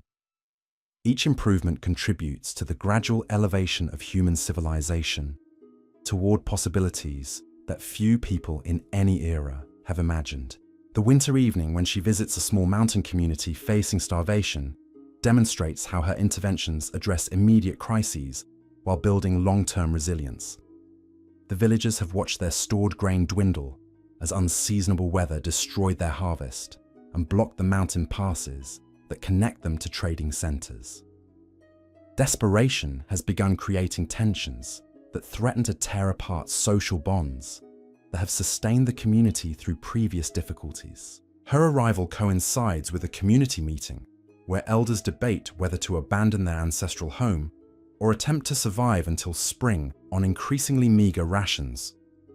The discussion reveals not just practical challenges about food distribution and resource conservation, but also deeper questions about community identity and collective responsibility that will determine whether these people maintain their social cohesion or fragment into competing factions. She listens to the debate with the attention of someone who has encountered similar crises in dozens of other communities, while understanding that each situation requires solutions adapted to specific circumstances and cultural values. Her questions focus on identifying resources that might have been overlooked and exploring possibilities that desperation might have obscured. The inventory of available supplies reveals that the community possesses materials that could be processed into edible forms, using techniques she has learned from communities facing similar challenges in different geographical regions. Tree bark, root vegetables, and wild plants that local knowledge considers inedible can provide essential nutrients when prepared, using methods she demonstrates during the following days. But her most important contribution involves helping the community reorganize their social relationships to maximize cooperation while minimizing conflict during the difficult months ahead. The governance structures that functioned effectively during prosperous times require modifications to address the stress created by scarcity and uncertainty about survival. The council meetings she facilitates create new procedures for decision-making that ensure fair distribution of resources while maintaining the authority structures necessary for community coordination. Her approach balances individual needs with collective welfare in ways that strengthen rather than weaken social bonds during the crisis period. The educational activities she organizes for children and young adults serve multiple purposes during the long winter months when outdoor work becomes impossible. The knowledge she shares about mathematics, natural philosophy, and practical skills provides preparation for more effective participation in community life, while creating shared intellectual activities that maintain morale during the darkest period of the year. The adults benefit from her insights into food preservation, tool maintenance, and shelter improvement that maximize the utility of available resources while preparing for the challenges of spring planting and community rebuilding. Her teaching methods emphasize collaborative learning and mutual support that reinforce social cooperation while developing individual capabilities. The storytelling sessions that occupy the evening hours combine entertainment with education as she shares narratives about communities that survived similar challenges and achieved greater prosperity through sustained effort and creative adaptation. These stories provide both practical information and psychological encouragement while reinforcing cultural values that maintain community identity during periods of stress and change. As winter gradually gives way to spring, the community has not merely survived, but actually grown stronger through the shared experience of overcoming seemingly insurmountable obstacles. The techniques they have learned and the social relationships they have developed provide foundations for greater prosperity and resilience than they possessed before the crisis that threatened their existence. Her departure coincides with the first successful planting season the community has experienced in several years, as the agricultural innovations she introduced combine with improved social organization to produce results that exceed their most optimistic expectations. The village that faced extinction just months earlier has become a model of sustainable development that will attract visitors from neighboring communities seeking to learn from their success. The pattern continues repeating itself throughout the ancient world, as her interventions transform crisis into opportunity, while building human capabilities that serve both immediate needs and long-term development. Each community she visits becomes a center for spreading innovations that benefit broader regions through normal processes of trade, intermarriage, and cultural exchange. The cumulative impact of these grassroots transformations creates conditions for civilizational advancement that operate independently of political systems and survive changes in governmental leadership. The knowledge and social practices she has helped develop become embedded in local traditions that persist across generations while continuing to evolve and adapt to changing circumstances. The woman who achieved unprecedented power as Egyptian queen has transcended the limitations of any earthly throne to become something far more significant in human history. Her influence shapes the development of human consciousness and social organization in ways that will continue reverberating through the centuries, while her identity remains forever hidden from those who measure achievement through conventional standards of fame and recognition. The mystery of her disappearance will endure as one of history's greatest puzzles, but the transformation she initiated will continue spreading throughout the world, carried by countless individuals who have been touched by her wisdom without ever knowing her name or understanding the full scope of her extraordinary mission to elevate human civilization toward its highest possibilities. Leadership of political systems and survive changes social. The knowledge and governmental practices embedded in local traditions she has helped develop become a cross that persists adapt to changing circumstances. The woman unprecedented generations while continuing to evolve and power transcended the limitations of any earthly as Egyptian queen has throne who achieved to become something far more significant in human history. Her influence, the shapes berating through the centuries. Rever consciousness organization in ways that will continue development of human and social individuals who havels, but the transform while her identity and recognition The mystery bin who measure achievement through conventional standards of fame will continue spreading throughout the world remains forever hidden from those of her disappearance will endure as one of history's greatest puzzled. Carried by countless Asians, she initiate full scope of her extraordinary to Elev touched by her wisdom ate human civilization toward its without mission, the highest possibilities. Ever knowing her name or understanding, the echoes of her influence continue to ripple outward through pathways that would never appear in any royal chronicle or temple inscription. In the sprawling markets of Damascus, where merchants from a dozen different kingdoms gathered to exchange goods and gossip, a particular booth had gained an unusual reputation. The elderly woman who operated it seemed to possess an impossible knowledge of trade routes, currency fluctuations, and the subtle art of negotiation that turned simple transactions into opportunities for mutual prosperity. Her customers noticed how she could speak to Syrian silk merchants in their own dialect, discuss Mesopotamian bronze-working techniques with craftsmen from distant cities, and offer insights about Nubian gold that revealed intimate familiarity with mining operations thousands of miles away. Yet she never claimed extensive travels or boasted about her connections. Instead, she asked thoughtful questions that helped others solve their own problems while quietly sharing innovations that improved their business practices. The morning ritual at her booth began before sunrise, as she arranged samples of goods that represented the finest craftsmanship from across the known world. Each item had been selected not just for its beauty or rarity, but for the story it could tell about the techniques and materials that had created it. A piece of Syrian glassware demonstrated new methods for achieving colors that had previously been impossible. An Egyptian textile revealed weaving patterns that produced stronger fabric using less raw material. Her conversations with early customers served multiple purposes beyond simple commerce. She learned about political developments, economic conditions, and social changes throughout the regions they represented, while sharing insights that could help them navigate challenges they were facing in their own territories. These exchanges created informal networks of mutual support that strengthened trade relationships while spreading beneficial innovations across cultural boundaries. The young apprentice who assisted her had noticed patterns in these interactions that puzzled him despite months of careful observation.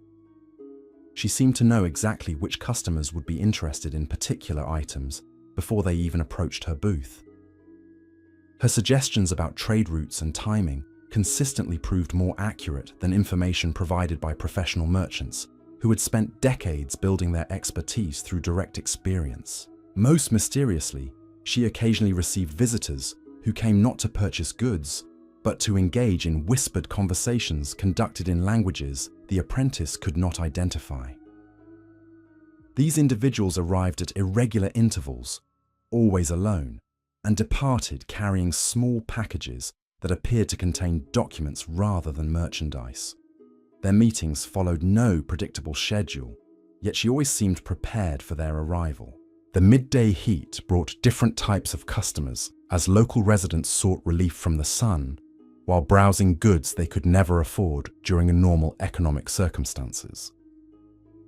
She welcomed these visitors with the same attention she devoted to wealthy foreign merchants, often finding ways to make valuable items accessible through creative payment arrangements that served the needs of both parties. Her interactions with local children revealed another dimension of her mysterious activities, as she taught them games that actually provided instruction in mathematics, geography, and practical skills that would serve them throughout their lives. The wooden toys she gave away contained educational elements that helped young minds develop analytical abilities while providing entertainment that kept them occupied during their parents' business negotiations. The afternoon brought scholars and intellectuals who had heard rumors about her extraordinary knowledge of subjects ranging from natural philosophy to historical events that most people had forgotten or never learned. These conversations took place in a section of her booth arranged to provide privacy while maintaining the appearance of routine commercial activity. The discussions that unfolded during these scholarly visits covered topics that would have been considered dangerous in many political contexts. Questions about governance, justice, and social organization that challenged conventional assumptions about how human societies should function. Explorations of religious and philosophical concepts that transcended the boundaries established by traditional authorities. Her responses demonstrated familiarity with texts and ideas from cultures separated by vast distances and centuries of historical development. She could discuss Greek philosophical concepts with the same fluency she brought to Egyptian theological principles or Mesopotamian legal traditions. Yet her knowledge never seemed academic or detached from practical concerns about how these ideas could be applied to improve actual human conditions. The evening hours brought the most intriguing visitors as darkness provided cover for meetings that required absolute secrecy. Representatives from reform movements throughout the ancient world would appear at predetermined times to receive instructions, share intelligence, and coordinate activities that were gradually transforming human civilization from within existing power structures. These clandestine gatherings revealed the true scope of the network she had created during her decades of hidden influence. Agents operating in royal courts, religious institutions, and commercial enterprises throughout the Mediterranean world reported on developments that could affect their collaborative efforts to promote human development and social justice. The information they shared painted a picture of accelerating change as communities that had received her direct assistance began influencing their neighbors through normal processes of cultural exchange and economic cooperation. Agricultural techniques were spreading faster than their originators had anticipated. Educational methods were being adapted to local conditions while maintaining their essential effectiveness. Conflict resolution practices were reducing violence while strengthening social bonds in regions where warfare had previously been endemic. But the reports also revealed growing opposition as traditional authorities began recognizing the coordinated nature of changes they had initially dismissed as isolated local developments. Priestly establishments in multiple kingdoms were sharing information about threats to their authority and resources. Aristocratic families were forming alliances that transcended national boundaries to protect privileges that reformed societies no longer supported.